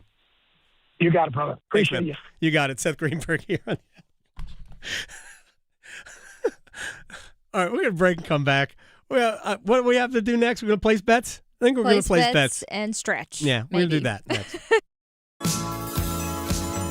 Asheville to Wilmington, Boone to Durham, The Adam Gold Show on the North Carolina Sports Network. All right, son. Time to put out this campfire. Dad, we learned about this in school. Oh, did you now? Okay. What's first? Smokey Bear said to. First, drown it with a bucket of water, then stir it with a shovel. Wow, you sound just like him. Then he said, if it's still warm, then do it again. Where can I learn all this? It's all on SmokeyBear.com with other wildfire prevention tips. Because only you can prevent wildfires. Brought to you by the USDA Forest Service, your state forester, and the Ad Council. You know the only feeling sweeter than opening a college acceptance letter? Knowing that you'll be able to pay for tuition however far you go. The first step? Completing the free application for federal student aid, or the FAFSA for short. find out how much money for college you qualify for. Grants, scholarships, and other opportunities are waiting. How far can you go? Find out at cfnc.org/FAFSA 101. This April, during Line Worker Appreciation Days, we celebrate our hometown heroes, the public power line workers who keep our communities powered and connected. From powering homes and businesses to restoring service after storms, public power line workers show up every day, rain or shine, to keep the lights on in the communities they serve. Join us in saying thank you to these dedicated, skilled professionals by visiting electricities.com/thank-a-line-worker. Hi, I'm Cherie Sample Hughes, Women in Government Board Chair. Alzheimer's disease often starts subtly with a memory slip, lost word, or forgotten appointment. For patients experiencing memory and thinking issues, there are FDA-cleared blood biomarker tests that can help detect the buildup of proteins in the brain that can lead to the symptoms of Alzheimer's disease. That's why early detection and diagnosis are so important. Sharing details about your memory and thinking issues with your doctor can help determine if testing is right for you. Find more at womeningovernment.org. No matter your struggle, you are not alone. The 988 Suicide and Crisis Lifeline is free, private, and always available. If you feel lonely, isolated, anxious, or overwhelmed, help is here all day and night. Call, text, or chat 988 without cost, without judgment, and without waiting for an appointment. You'll get support that can make a difference. Brought to you by the North Carolina Department of Health and Human Services. Hi, I'm Ryan Blaney, a third-generation race car driver, and we dedicate a lot of our time to going as fast as possible. My grandpa Lou is the reason why my dad and I started racing, and I'm really proud to follow in his tracks. But when my grandpa was diagnosed with Alzheimer's, it was a very unexpected bump in the road for us. I've learned a lot on this journey with my grandpa Lou, and the memories of my grandpa will always be with me. It's important to notice if older family members are acting differently, experiencing problems with their memory, or having trouble with routine tasks. Talking about Alzheimer's can be really tough. But if you notice something, have a conversation with your loved one. Encourage them to see a doctor or offer to go with them. Early detection of Alzheimer's can give your family time to explore support services, make a plan for the future, and access available treatments. The Alzheimer's Association provides care, support, and research to help you take control of the situation with your family and manage the disease together. If you or your family are noticing changes, it could be Alzheimer's. Talk about seeing a doctor together. Visit alz.org/time to talk. A message from the Alzheimer's Association and the Ad Council. Are you ready to make a difference? Become Mental Health First Aid Certified with the Governor's Institute. This free one-day training will give you the skills to recognize, understand, and respond to mental health and substance use challenges. Whether you're a friend, coworker, or caregiver, you can be the support someone needs. The training is available in person or online and is open to everyone. No experience required. Take the first step today. Visit milvetacademy.org to learn more. This is Adam Gold. I told Tim, who does the afternoon show, I said, I'm about to turn this game around. We need Cheez-Its. So I went to go get magical Lucky Cheez-Its, and guess what? Boom. Period 2, tied it up. And then at the end of the game, I still had like 8 Cheez-Its in the cup left, and I said, Lucky Cheez-Its. There you go. The Adam Gold Show.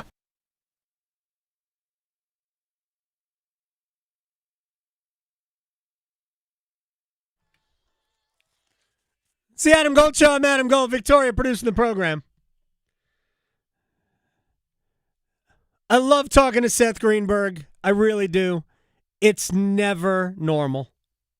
And this one, top of the list. Top of the list. Yeah, I mean, we went golfing with him. We did. I didn't even hear. I mean, I could not even. No. I thought I would have heard the thump. Yeah, exactly. I think he was making it up. Yeah, All right. he probably was. Let's. Do we have time to stretch? I think we might. Well, we're gonna try. We might have to just stretch today because the Lady Bing is today's the Lady Binger. Do we have a hurricane mentioned? No, of course not. Kopitar for the millionth. The millionth time is up for Put it. it down. He just won last year, but he's also won 3 times already, so this would be the 4th time, a bajillion times. But then the other guys who might be thrown into the mix, Cole Caulfield and Jake Sanderson. So we're familiar with that name. Might be in there too. So there you go. So we'll see. Just in case anyone was wondering about that. Also, great news. Ducks. I'm excited about this. Steve Wilkes, if you're a Panthers fan, then you might be aware. Steve Wilkes is returning to App State, and he is going to be their next special assistant to athletics. So, yay! Go Nears, go Steve. There you go. I loved him with the Panthers, so I'll just love him on the mountain. Maybe we could place a bet. Place your bets. Here we are. I bet you slice into the woods $100. Gambling is illegal in Bushwood, sir, and I never slide. Okay, you can owe me. I owe you nothing. All right, lead us off. Okay, I have no idea what my bets were last time, but tonight, Oilers, Ducks. I think I'm going with the Ducks on this one. They're at home, underdogs, plus 110. Yep, Anaheim plus the over 6.5, plus 228. And I'll go Dallas to extend the series to a 7th game. Back in Big D, over 5.5, plus 247. And there you go.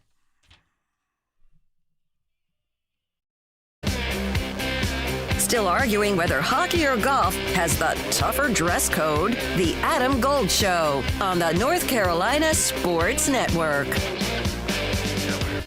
I don't care what you got, just give me that. One goal. Nikishin, Ehlers, shoots his scores! Oh, the power play! Verdeen wide open, rebound, and what a save by Anderson! Hoist Lord Stanley's cup. Sebastian Aho in, short hand back in, scores! Oh, talk to me, shorty! Carolina! The Triangle's official home for the Carolina Hurricanes. 99.9 The Fan, the Triangle Sports leader. This is the story of the one.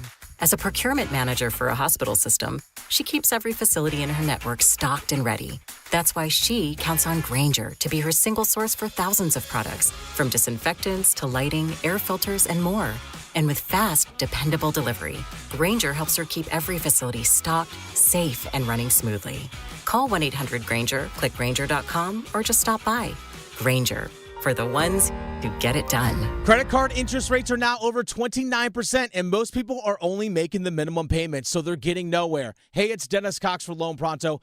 But here's what many homeowners don't realize. Using the equity in your home, you can easily access hundreds of thousands in cash. With Loan Pronto's Rapid Equity Loan, you can pay off your credit cards, your existing HELOC, your car loans, or get money for that home improvement project. One client just got $100,000 approved and saved over $1,500 a month. And here's the best part. With Loan Pronto, you can do it all from your phone with zero out-of-pocket, no hard credit pull up front, no appraisal, no long drawn-out bank process, and no touching your first mortgage. Rates are at near 3-year lows. Act now. Go to loanpronto.com. See how much you can get in about 60 seconds. Loan Pronto, 2,800 5-star Google reviews. Call 919-381-1760 or visit loanpronto.com.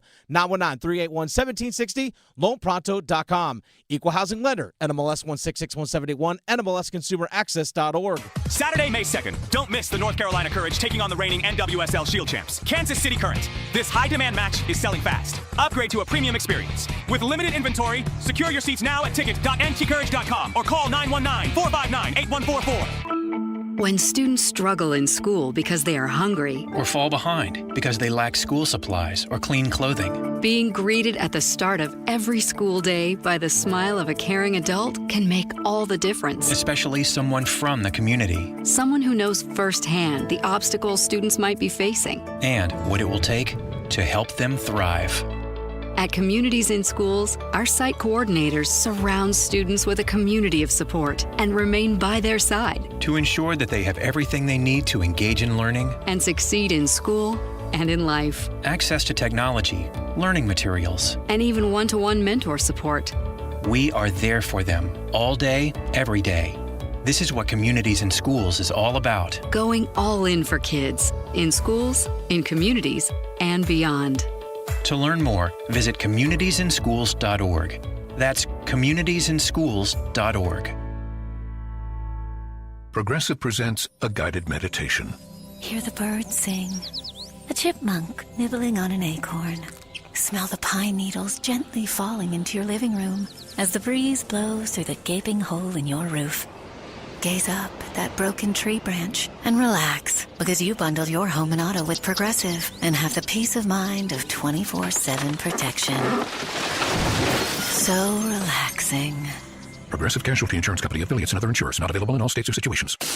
This hour of the Triangle Sports Leader is powered by Ritchie Law Firm, injury lawyers. Ritchie Law is on top of it. Go to ritchielaw.com. That's ritchielaw.com. They score! Broadcasting live from the Eagle Leasing Studio. WCMC HD1 Holly Springs. 99.9 The Fan. The Triangle Sports Leader. This is about the royal family having more seats at the table. And the royal family are the power conferences here. They're going to generate more revenue, more at-large bids. To me, this devalues the regular season for college basketball, right? It means fewer games that actually matter. And when you think about it, at the end of the day, more at-large teams are going to get in from power conferences. So the NCAA is trying to make the power conferences happy. Oh, Jay Will.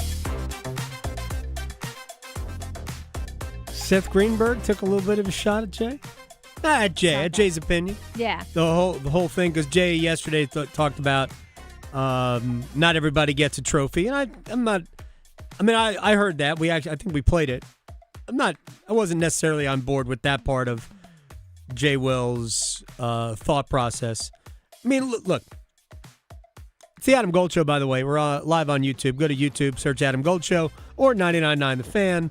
I'm Adam Gold. That is Victoria. She got her hair did yesterday. Wasn't here. I did. And our video came back. I know, right? It's always a duo, Right. dentist and hair, all on the same day. What if they weren't? What if you could? Well, I guess the hair appointment is easier to schedule than the dental appointment, right? Sometimes. I love my girl who does it, but she's real bad about getting back to people. Oh, is she? Yeah. I'm beginning to think it's an industry thing. Yeah. Oh, okay. It might be because, it was a struggle. I got nothing. For that. And let me just say, I apologize to my wife for even saying that. All right, anyway, but yeah, our video came back yesterday. We're now fully operational online. And you can see both of us because for a while when it did work, you could only see you. And I couldn't even see it on the screen here. Right. It was a dark screen. Now we're fully operational. Had we known, we could have done Seth via video. Yeah. He could have been walking around on the golf course. He could have watched him. Could have proven that he was playing golf. Real quick, just to kind of wrap up the point, I don't like disingenuous arguments. I've never liked it. And I think Seth believes that it's better with more teams. So I don't view that as disingenuous. I think it's a little bit of it's hyperbolic to say that people think it's going to ruin college basketball, because it won't, and I don't hear anybody saying that. I mean, I heard Matt Norlander and Gary Parrish from CBS on college basketball. They have a vested interest in the health of the NCAA tournament. It's not going to make the NCAA tournament worse.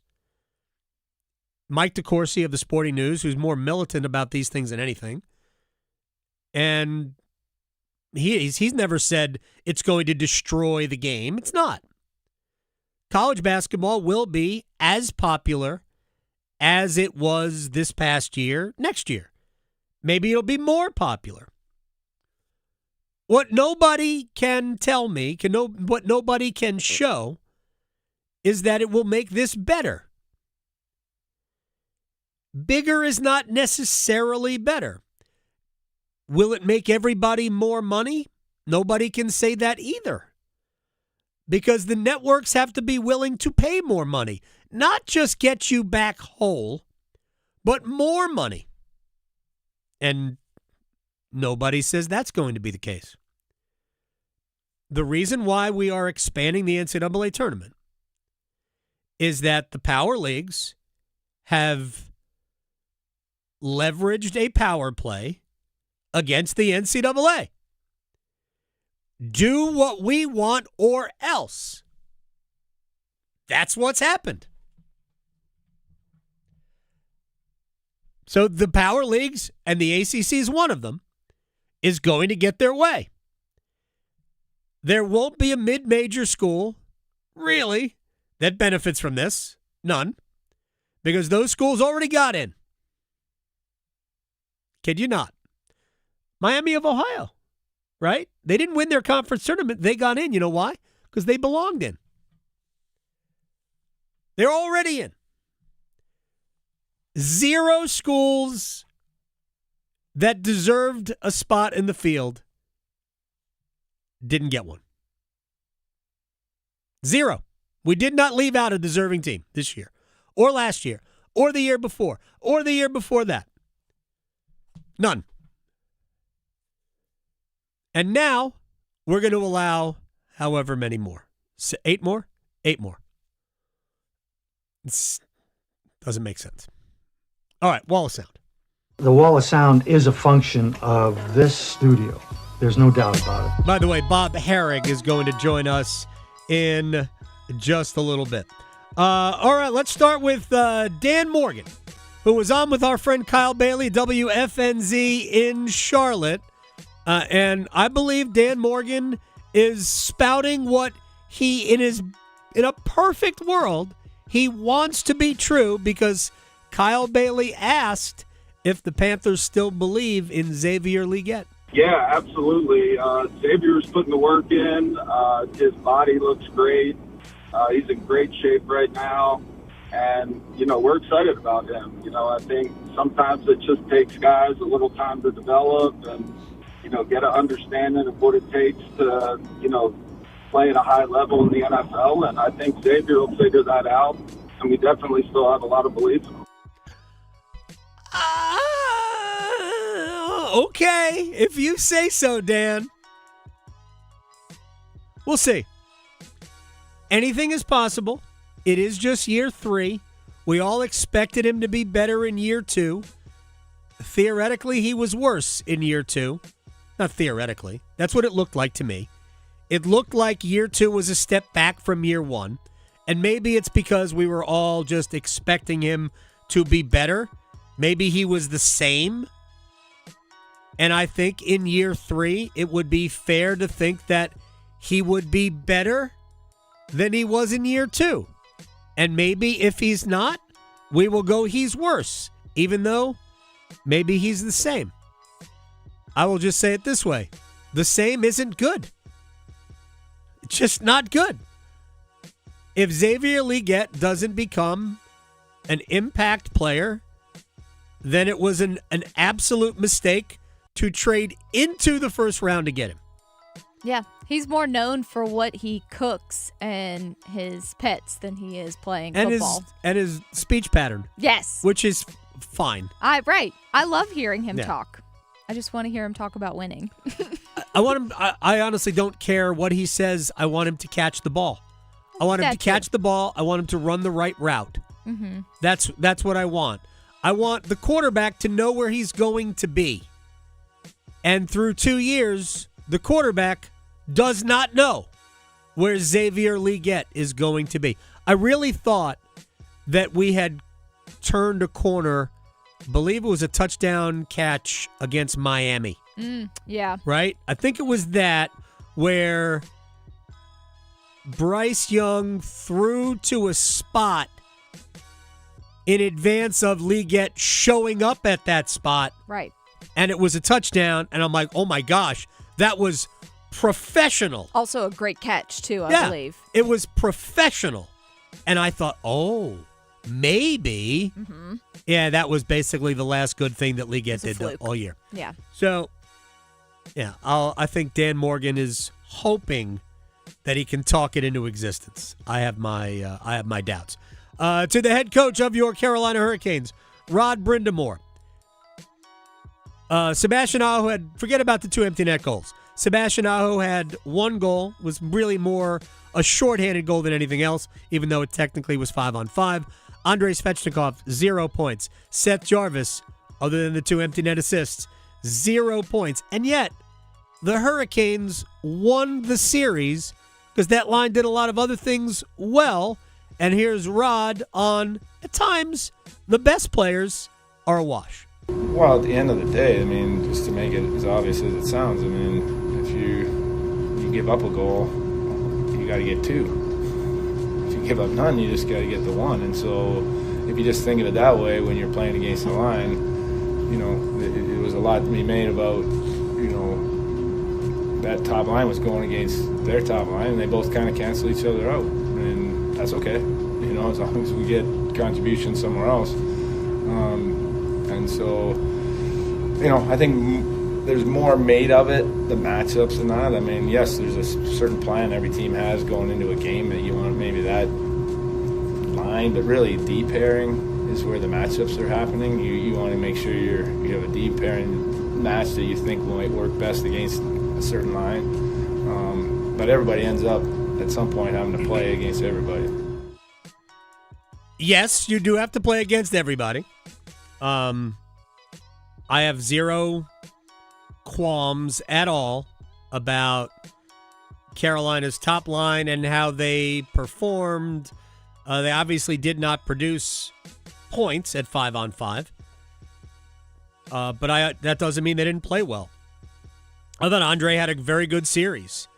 I thought Sebastian Aho, aside from being, other than Game 3, a face-off circle disaster, I thought Aho had a good series. They just didn't score. We can't only measure the impact of a player in terms of are they producing points? Because you can produce points and not be good. That is just, I mean, it's possible. So I had zero problem with how they played. And maybe they're all saving it for this round. Or next round. The next one. Or the one Maybe after that. Yeah. I don't know. But I am not worried about Sebastian Aho. Yeah. We're going to come back. By now, people know that Live Golf is restructuring. They canceled an event in Louisiana for, I believe, in June. And the Public Investment Fund is going to pull their funding at the end of this season. We'll talk to Bob Harig, Sports Illustrated, covers golf, about that, a road back for a player like John Rahm, and more next. Delivering more hits than the Canes forecheck. Shoot, he scores! The Adam Gold Show on the North Carolina Sports Network. It's time for our 2 o'clock keyword in our Canes playoff ticket giveaway. This hour's keyword is ICE. Text ICE to 919-860-5326 for your chance to win a pair of tickets to a Round 2 Stanley Cup playoff game in Raleigh and help us sound the siren. Again, this hour's keyword is ICE. Text the keyword to 919-860-5326 right now. Good luck from 99.9 The Fan, your official audio home of the Carolina Hurricanes. Adam Gold for my friend Gordon Miller, Miller Lending, Kildare Farm Road in Cary. People ask me, why did Gordon Miller invent the no closing cost mortgage? It's simple. He saw a way to save people thousands of dollars. I have taken advantage of it 11 times. Closing costs, real money. Some places will tell you that they're not charging you closing costs, but what they're really doing is rolling in the closing cost into the loan amount. That will never happen at Miller Lending. You simply don't pay closing costs, let Gordon Miller handle the banks, and then when the rates drop, you refinance free of charge. Again, not paying closing costs, and you lower your monthly payment. I have done that 8 times. 8 refinances, 3 home purchases. Miller Lending, glorious how much money you can save. I have saved well over $50,000 just in closing costs. Never mind how much I've saved just by lowering my monthly payment. MillerLending.com. Miller Lending, an equal housing lender, NMLS ID 250-2146. If you or anyone you care about is facing a family legal matter, call Cordell & Cordell today at 1-855-GET-LEGAL or visit CordellCordell.com to schedule your consultation. There's a lot on the line in divorce. This is Joe Cordell of Cordell & Cordell, the largest family law firm in the country, with over 35 years of helping clients navigate divorce. But being big doesn't mean less personal or less local. Our attorneys live and work in your community, and as neighbors, they understand the challenges your families face. Divorce touches all areas of your life: your home, savings, retirement, and of course, kids. So when you find yourself facing divorce, you need a partner you can count on. Visit CordellCordell.com to schedule your consultation. If you or anyone you care about is facing divorce, contact Cordell and Cordell today. With over 100,000 clients served, we understand the challenges you're facing on a personal level. Call Cordell and Cordell today at 1-855-GET-LEGAL. That's 1-855-GET-LEGAL. Joseph Cordell, licensed in Missouri and Illinois. CordellCordell.com. It's bow time. Sometimes the craving for Bojangles Supremes is so strong you just gotta have them. Even when your gas tank is on empty and Bojangles is still 10 miles down the highway.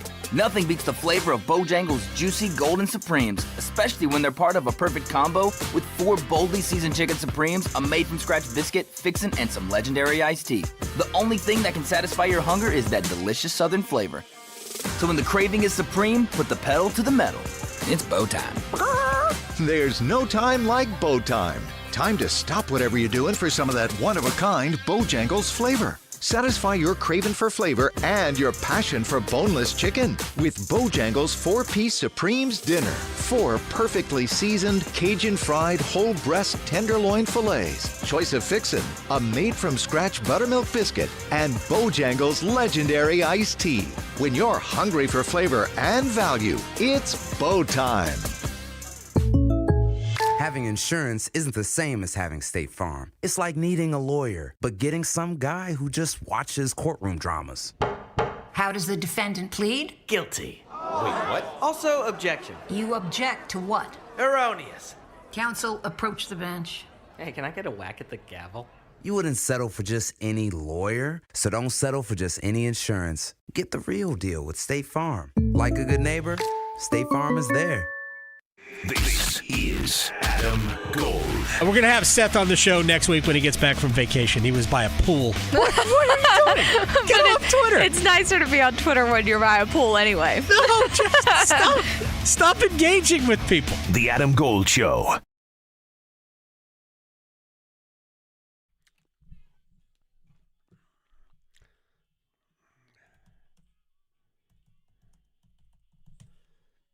It's the Adam Gold Show. I am Adam Gold. A lot of news of the day. We have an expanded NCAA tournament coming. We're all excited about that. I lied, because we're not. Hurricanes now know who they're going to play in the next round. The Philadelphia Flyers. We are excited about that, not lying. And a brand new book is coming out, Tiger versus Jack. I cannot wait. Bob Harig is the author. He covers golf for Sports Illustrated. And the other news of the day is that the Public Investment Fund is tired of funding Live Golf and will stop doing so at the end of this particular season. Bob Harig joins us on the Adam Gold Show. Hope you are well, sir. I think the book's going to be awesome because this is the greatest debate maybe in sports, Tiger versus Jack, because the answer is Tiger. How are you? I'm doing fine, Adam. Thanks. I actually do think it's a fun debate. I don't necessarily think there's a great answer or a perfect answer, but I hope people who are on one side will find that the other side is covered very well also. I think what will happen with this debate, it's sort of like Jordan versus LeBron, is that people will be dug in and you will not be able to convince either side that they are wrong. Let me ask you about I almost want to fast forward to the end of this and what happens to the players from Live, but let's just deal with this. Let's deal with the here and now of Live Golf.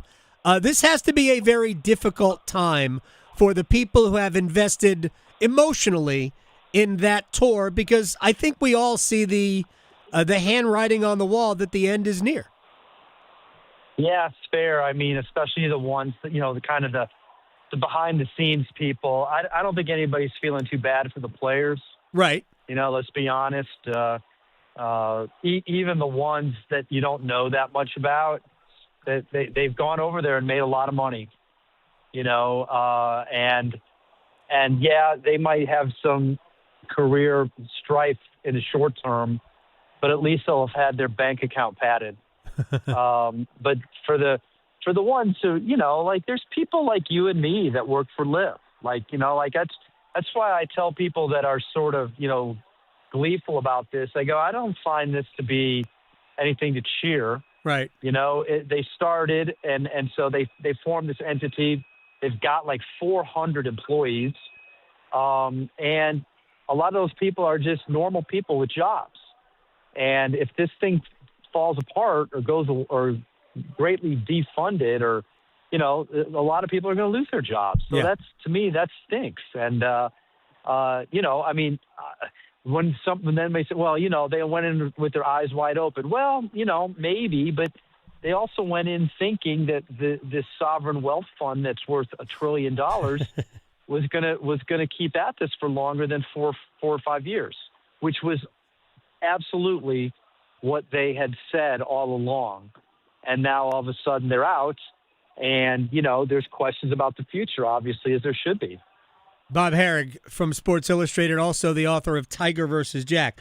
I think the beginning of the end was Greg Norman being removed as the CEO of Live Golf, because I think with him as the figurehead, he might have been able to convince people that if they just stayed the course, they might have been able to stick it out and have an impact down the road.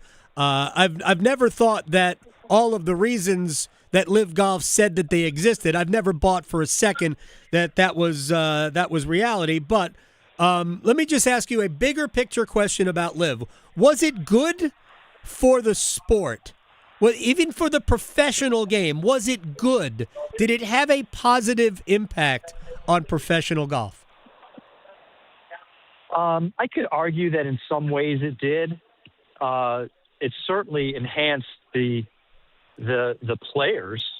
Sure. It's more jobs. The purses were immense, and it forced the PGA Tour to raise their purses and to go to this for-profit model that's going to result in these equity stakes that the players have. A lot of people don't realize, but the PIF or Live they made a deal with the Asian Tour for 10 years, and they're supplementing the Asian Tour with these international series events that have $2.5 million purses. That's more than the Korn Ferry Tour. It's like a $20 million investment every year. I mean, that's good for professional golf. That's more opportunity in that part of the world. There's certain markets that have been underserved that got to see some really good players. Like, I'm not so sure that Adelaide, Australia ever saw Phil Mickelson, Bryson DeChambeau, John Rahm. South Africa, Singapore, Hong Kong, even Spain and the UK. These are markets that got to see professional golfers, a lot of named players, Dustin Johnson, a lot of major winners that might not have seen them before, because even though the DP World Tour goes to some of these places, they don't necessarily have top-end fields. So in that regard, yeah, sure. But, I mean, now, like, moving on, is the game going to be better? I don't know. I think that's what we're going to find out. I think you're going to see some contraction with the PGA Tour. Yeah. Private equity is tough. There's already been layoffs. They've had to scale back. They're going to contract their schedule a little bit. Is that good? I mean, for the golf guy, who loved watching those tournaments in Hawaii, I've always said that the golf season's too long, but there's a lot of people that like watching those tournaments, even though the rest of us are watching the NFL playoffs. Right. But still, a lot of people still watched, and now we're not going to have that. Is that good? I mean, I just think there's going to be some repercussions that the game's going to have to deal with for a long time that really weren't so good. Bob Harig is joining us here, covers golf for Sports Illustrated. I want to get to the end game, but real quick, I don't know that the current financial structure of the PGA Tour is sustainable long term. They've really asked their sponsors to do more than their sponsors are comfortable doing. The sport doesn't generate enough income. I know the tour subsidizes a lot of this stuff, and maybe it's sustainable, but I don't know how much growth there is in terms of the finances. And I do think Live, or whatever they're going to call it in at some point, I think they can have a huge impact in Australia, in South Asia, in South Africa. I think they can. Like, we could have 3 major tours. Wherever Live decides to go in the Southern Hemisphere, the European Tour, DP World Tour, and the PGA Tour. We can have. I think there's room for all three of those to coexist at the same time. But is the current money sustainable on the PGA Tour? No, I think this is why this is all happening. I mean, you know, it wasn't sustainable for LIV without a benefactor that's worth $1 trillion. Right. They were never ever going to get to the point where they were going to be. I don't think not in the short term where they were going to be economically viable. I mean, you need to sell those franchises.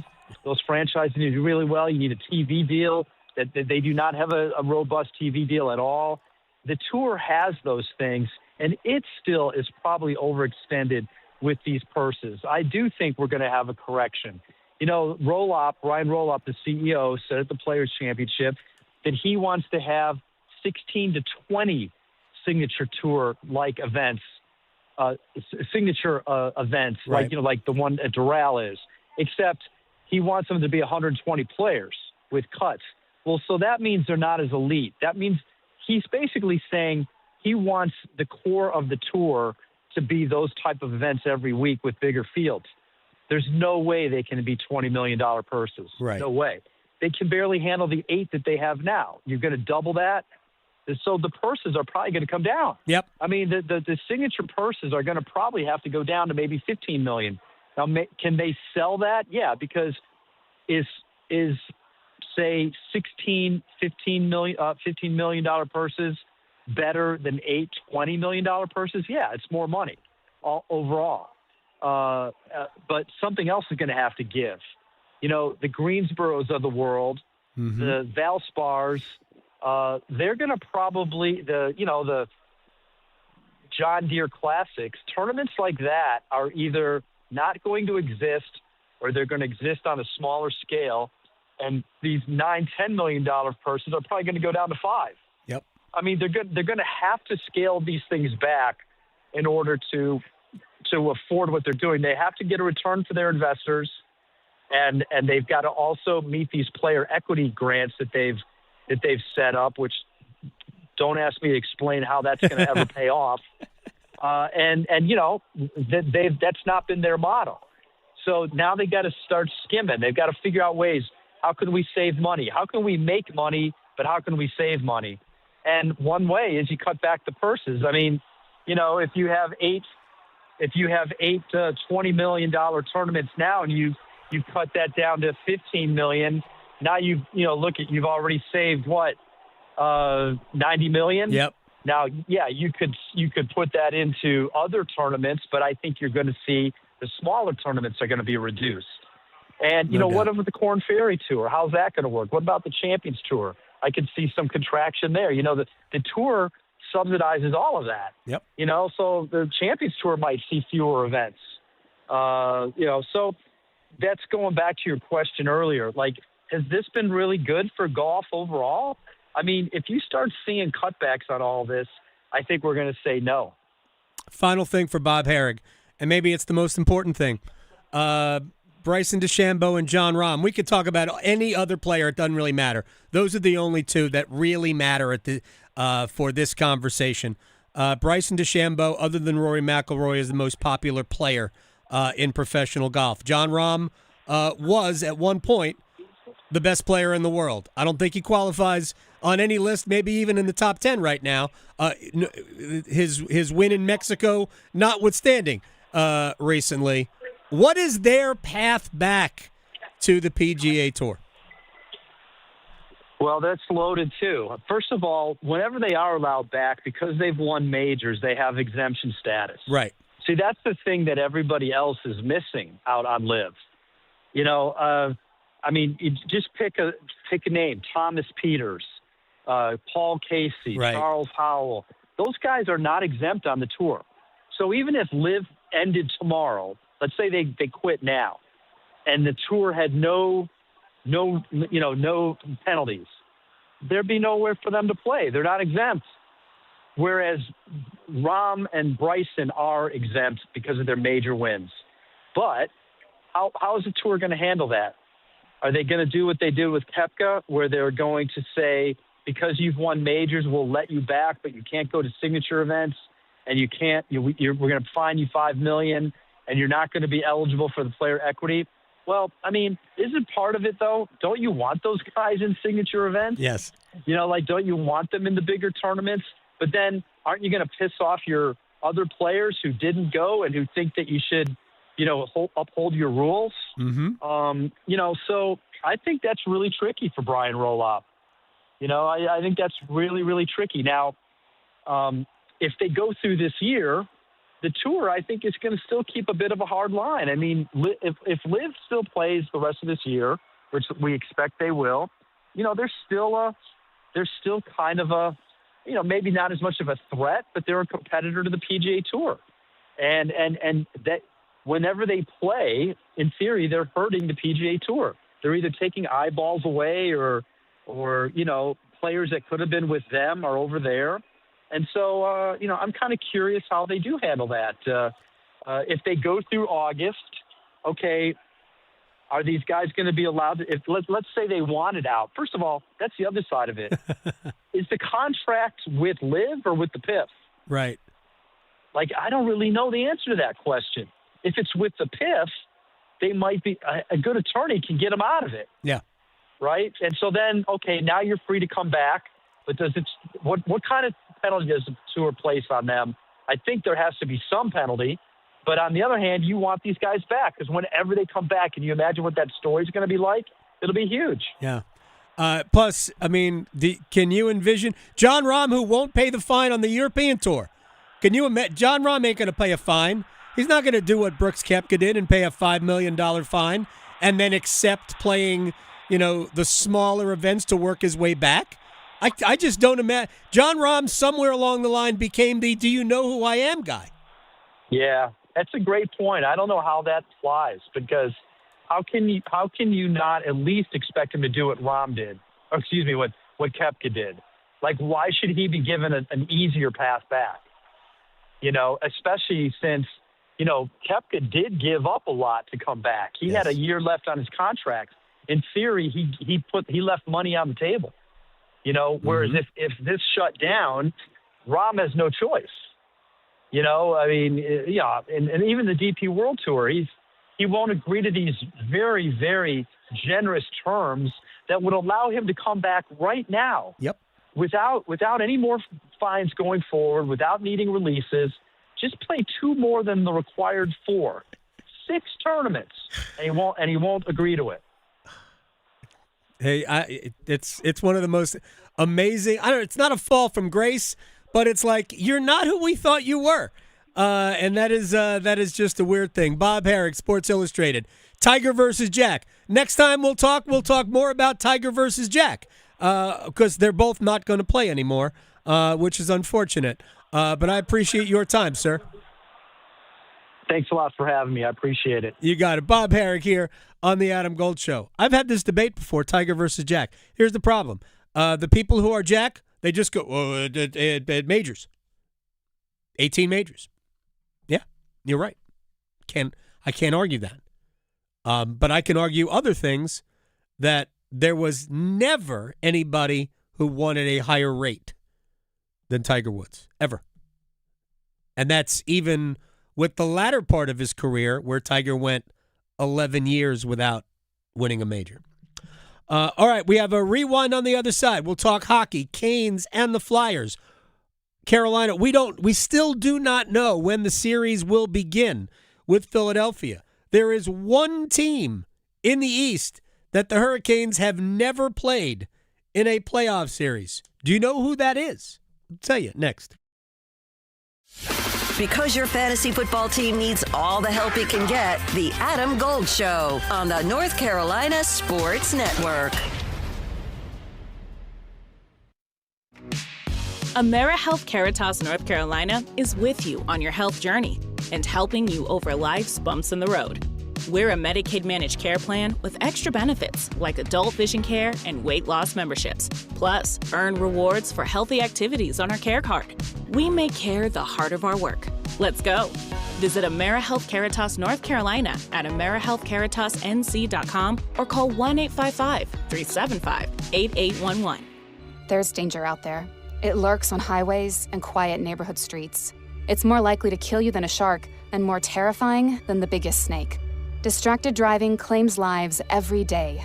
Every notification, swipe, social post, video, or selfie while driving risks your life.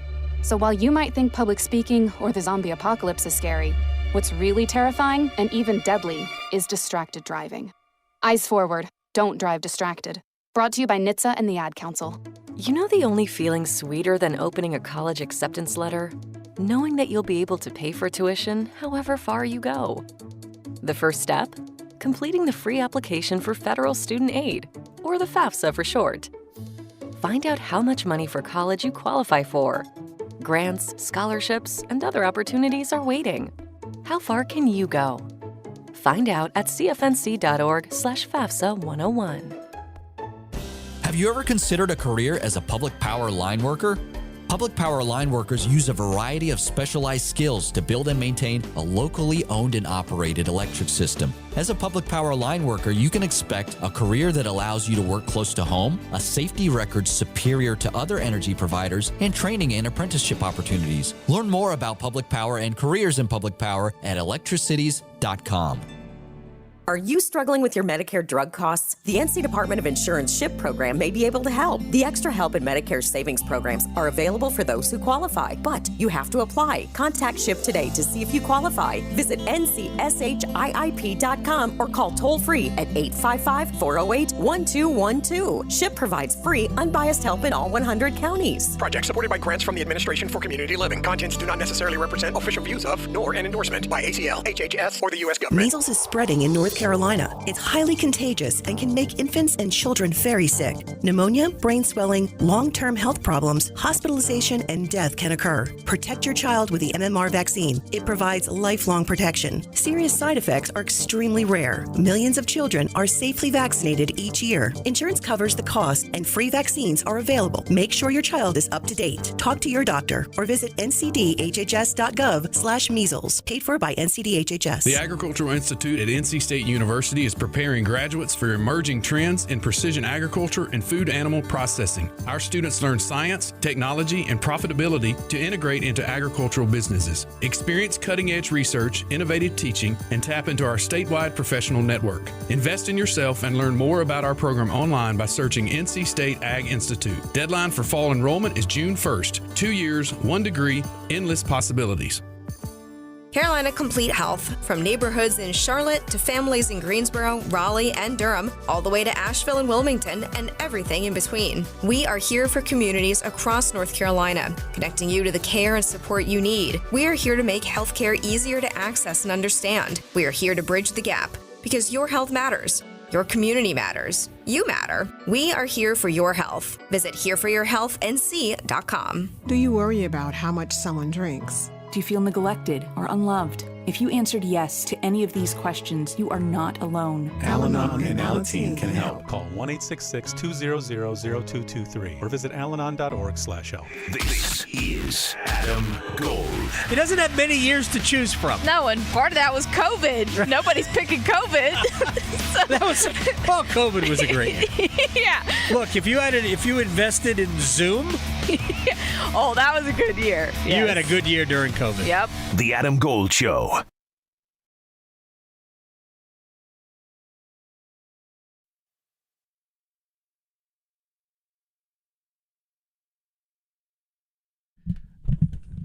It's the Adam Gold Show. I'm Adam Gold. Victoria producing the program. Thanks to Bob Harig.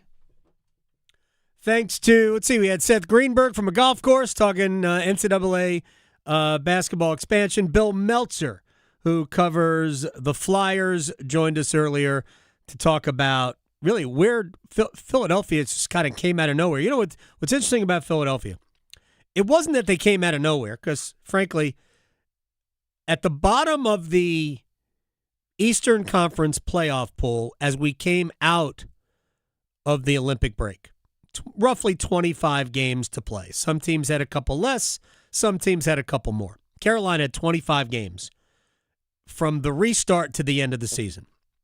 We all knew Carolina was going to make the playoffs. We were really just deciding whether or not they were going to, even winning the division was sort of not really up in the air unless they completely fell apart, which they didn't. But at the very bottom of the playoff pool, because I track these things on a daily basis, I didn't even have Philadelphia on my list of teams that I was paying attention to until we got into like the last dozen games of the season. I went, wait a second. Philly's in this. Exactly. And it wasn't that Philadelphia was playing so well. They actually were. They were playing well. But they didn't have to go on some historic run. Some people might remember this. There was a time where I think it was the Colorado Rockies, baseball, when Colorado was actually competent. They won like 20 out of 21 at one point to make the playoffs. Now, they made the playoffs comfortably, but I think they won like 20 out of their last 21, something silly like that. And I don't exactly remember how many years ago it was. But Philadelphia didn't have to do that. But when the Red Wings are falling apart and the Blue Jackets are falling apart. It's like the NFC South in football. In many ways, yes. And the Islanders are falling apart. And teams at the bottom, teams that were in playoff position, just completely go in the tank. It's bringing a lot of other teams in. And the Flyers, I mean, they played very well. But again, they didn't win like 13 of their last 14 to get in. They didn't have to do that. But they were playing really well. They were getting great goaltending. Goal scoring wasn't awesome. But if you're getting good goaltending and you don't allow a lot, you don't need great goal scoring. You just need good enough goal scoring. Maybe you just need timely goal scoring. And that's what they were getting. And they are a very good team. And this will not be an easy series by any stretch of the imagination for Carolina. They are going to have to earn everything. But here's the thing. This is what we know about the Hurricanes. They do earn everything. That is the way that they are built. It's their DNA. To go into a series to take nothing for granted and earn what they get. So because of that, because of how they are built, because of their mindset that we know, no guarantees. You could lose the series. Hurricanes could lose this series. But because we know how they're built, I'm pretty confident that Carolina will win the series. Could it be 4? Yeah, it could. I don't think so. More likely it's 6 or 7. But we don't know. We do know this, that Carolina on home ice in rounds 1 and 2, they don't lose games 1 and 2. They have not. Think about the last time they lost a round 2 game on home ice. It was crazy pandemic central against Tampa. That was they beat Nashville in round 1. They won all their games at home. And then they lost games 1 and 2 on home ice to the Lightning. But in 22, they beat the Rangers in games 1 and 2. They ultimately lost that series in game 7. But they beat the Rangers in games 1 and 2. In 23, in the second round, was it the Devils? They beat the Devils in games 1 and 2. Here. In 24, they were on the road in the second round. They didn't win the division. They lost to the Rangers, or the Rangers won the division in 24. And last year, in games 1 and 2 in the second round, they won game 1, lost game 2 in Washington. Remember, Washington had the best record in the East. But at home, they've generally been really good, even in this round. And as I say that, the past doesn't matter a bit. Not a single bit. I like Carolina's chances to advance past Philadelphia, but you're still going to have to go out and play. Yeah. Freddie Anderson will have who knows how many days off in between games. So can Freddie maintain what he did Yeah. in the first round. I even put a poll up in our YouTube Oh, we got a today. poll? Yep. And I did not know about this. What's the poll? And it's Answer it. basically just to show who the Flyer fans are, because it's really? asking who do you believe will win in this series, Carolina Hurricanes or the Flyers, and a resounding 98% are going with our Canes. So, shocker. Who's not going? Who's going with the Flyers? Those are like Oh, probably it's- two it's people. Joel- It's probably Joel in the office. Yeah. Joel down from He's high our school OT. Flyer friend. He sent the gritty screen grab. Yeah, he's got a T-shirt with this thing Hey, on it. hey. Hey, live your life. I'm not. Gritty's judging. awesome. I am team Gritty is just amazing. It would be great to incorporate Gritty in games here. I think it would be fun. Yeah. All right. Should we rewind? All right. Let's keep the Hurricanes Flyers theme. Last night, I want to go back to last night. Bill Meltzer covers the Flyers for their website. Philly had a great end of the season. Pittsburgh didn't play as well, but still maintained second place. But even though it was not a do or die game for Philadelphia, and it was for Pittsburgh, you got the sense that there was a tension about the arena. That because even if Pittsburgh had won the game, we still got a game 7. And the Flyers won games 1 and 2 in Pittsburgh. They could have easily won game 7. But I was curious, and I asked Bill, could you sense what was the feeling like in the arena in overtime? Tons of anxiety. Tons of anxiety. I mean, because the Flyers were up 3-0 in the series. Right. Right. And the Penguins played better in Game 4 than they did in 1 through 3, but they didn't play great. I thought Game 4 was still pretty winnable. Yes. But the Flyers didn't get the sweep accomplished. Then the Penguins were better in Game 5 than they were in Game 4. I thought in Game 4 the Penguins were more the better team in that game. So now you go to Game 6 in Philly, and I thought the Penguins for the majority of the game were a significantly better team than the Flyers. And when you get into the third, and especially into overtime, the Penguins are actually pretty dominant. So I think that I think there was a ton of nervousness that if they don't win that game, going into Pittsburgh, even though I think Crosby was pretty banged up, and teams never will tell you until exit day who's dealing with what, but and sometimes not even then. But but you got to think that a guy like Crosby is going to find a way to make a play, in a Game 7, or an Erik Karlsson, or even Malkin, right? I mean, those guys have built careers off of doing those kind of things. So, as you said, in Game 7, literally anything can happen. And after the Penguins won back-to-back games, I think the mantra for the Flyers are, okay, we're still up. We're still up in the series 3-2 with a chance to close it out at home. But if you lose 3 in a row like that, it really gets in your head. I think the Flyers were kind of treating last night like their Game 7 in a lot of ways, and it shouldn't. I thought the Flyers were. I saw some nerves also on the Philly side. Well, there's no doubt. I totally get it. You don't want to go back to Pittsburgh, and I think the Flyers probably scored on their first legitimate scoring chance. And actually, it's not even a legit scoring chance because it's a shot from distance. But with the net front, you certainly understand. Hey, that's how Carolina scored in Game 2. Jordan Martin hooks Cole. Jordan Stahl taking the eyes away from Ottawa's goaltender, who is it, Linus Holmark. All right, so I asked Bill one more question. I asked him about give me the evolution of the Flyers from, basically over the last 3 months of the season.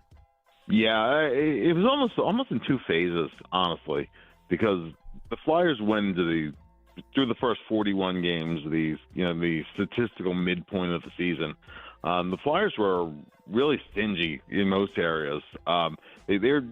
Rick Tocchet installed a box and one system in the D zone, right? Which it worked really well for Florida. They've used that same system in the playoffs to really, they did against Edmonton really well. But what happened was that January came around, and the Flyers really hit the skids. Flyers had just a horrific month. I mean, brutal. They couldn't get out of their own way. Right. And so they had a very long losing streak that they took almost right into the Olympic break. Right. During the Olympic break, and Pete DeBoer, who was not coaching the Islanders yet, he was still in the process of lining up his next NHL gig. NHL coaches talk all the time. Sure. They're very, very collegial kind of thing. And he said that he had noticed some things that, talk might want to think about. And particularly in the neutral zone. It kind of varies between a 1-2-2 and a 1-3-1. But or a 1-1-2 rather. In the neutral zone, they've been really stingy. In the first 3 games against the Penguins, they locked down the neutral zone as they were doing really from after the Olympic break to the final game of the season. They were really stingy in terms of not just shot quantity but also quality. Yep. Entries were really tough. Now that's going to be a big challenge against the Hurricanes because the Canes year in and year out are the best puck possession team in the NHL. They're a speed team. Yeah. And one thing the Penguins adjusted to, I thought over games 4 through 6, was they changed the way they would break out of their zone, come through the neutral zone, and rather than chipping in the same side, they were doing a lot of cross corner dumps and or chip ins, and they were retrieving the pucks. They were winning the battles, winning the races to the pucks. Of course, the Canes have very good team speed, so that's something that right off the bat that I know Rod Brindamore is going to. They're going to pick that up. They're going to pick that up in the pre-scouts, and the Flyers are going to have to be the first one to adjust to that. I can't wait for the series to start. Again, Philly's very good, getting excellent goaltending. They've got a high end of skill. Porter Martone is an element that while he played in the game in Game 81 in the middle of April, he wasn't a part of the other games. Trevor Zegras is playing better now than he has at any point during the season. Matvei Michkov, who missed Game 4, they sat him out. It was a Game 4. Game 5, he was a healthy extra. He played last night and was actually a very good player last night. So they've got high-end skill, and they've got some grit. And you got Travis Konechny, who's been a little kind of dirty-ish, but hey, look, it's playoff hockey. I think it's going to be a very good series. I like Carolina's chances, but he's still going to have to go in and earn it. All right, to the expanded NCAA tournament field. Seth Greenberg joined us. And my basic question is, why do you like it? Why do I like it? Because it's a necessity. There's a number of reasons. Number one, you've got these mega conferences. They're 20-team leagues. They're 20-game schedules, 18-game schedules. Everyone wants people to play tougher non-conference schedules. And you play 5 to 6 tough non-conference games. And all of a sudden, you bring the SEC, the Big 12, the Big 10, maybe not the ACC yet right now, but in the future, hopefully. You're going to play 12 games against top 25 teams or 10 games against top 20, depending on, unbalanced schedules. Right. Then you're going to have four others that are going to be against top. So you know what?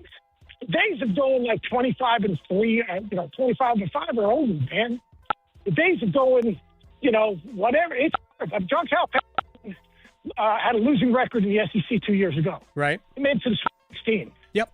Made it to the Sweet 16. But he got in. So, he got in 2 years ago. He got in 2 years ago. So he didn't get left out.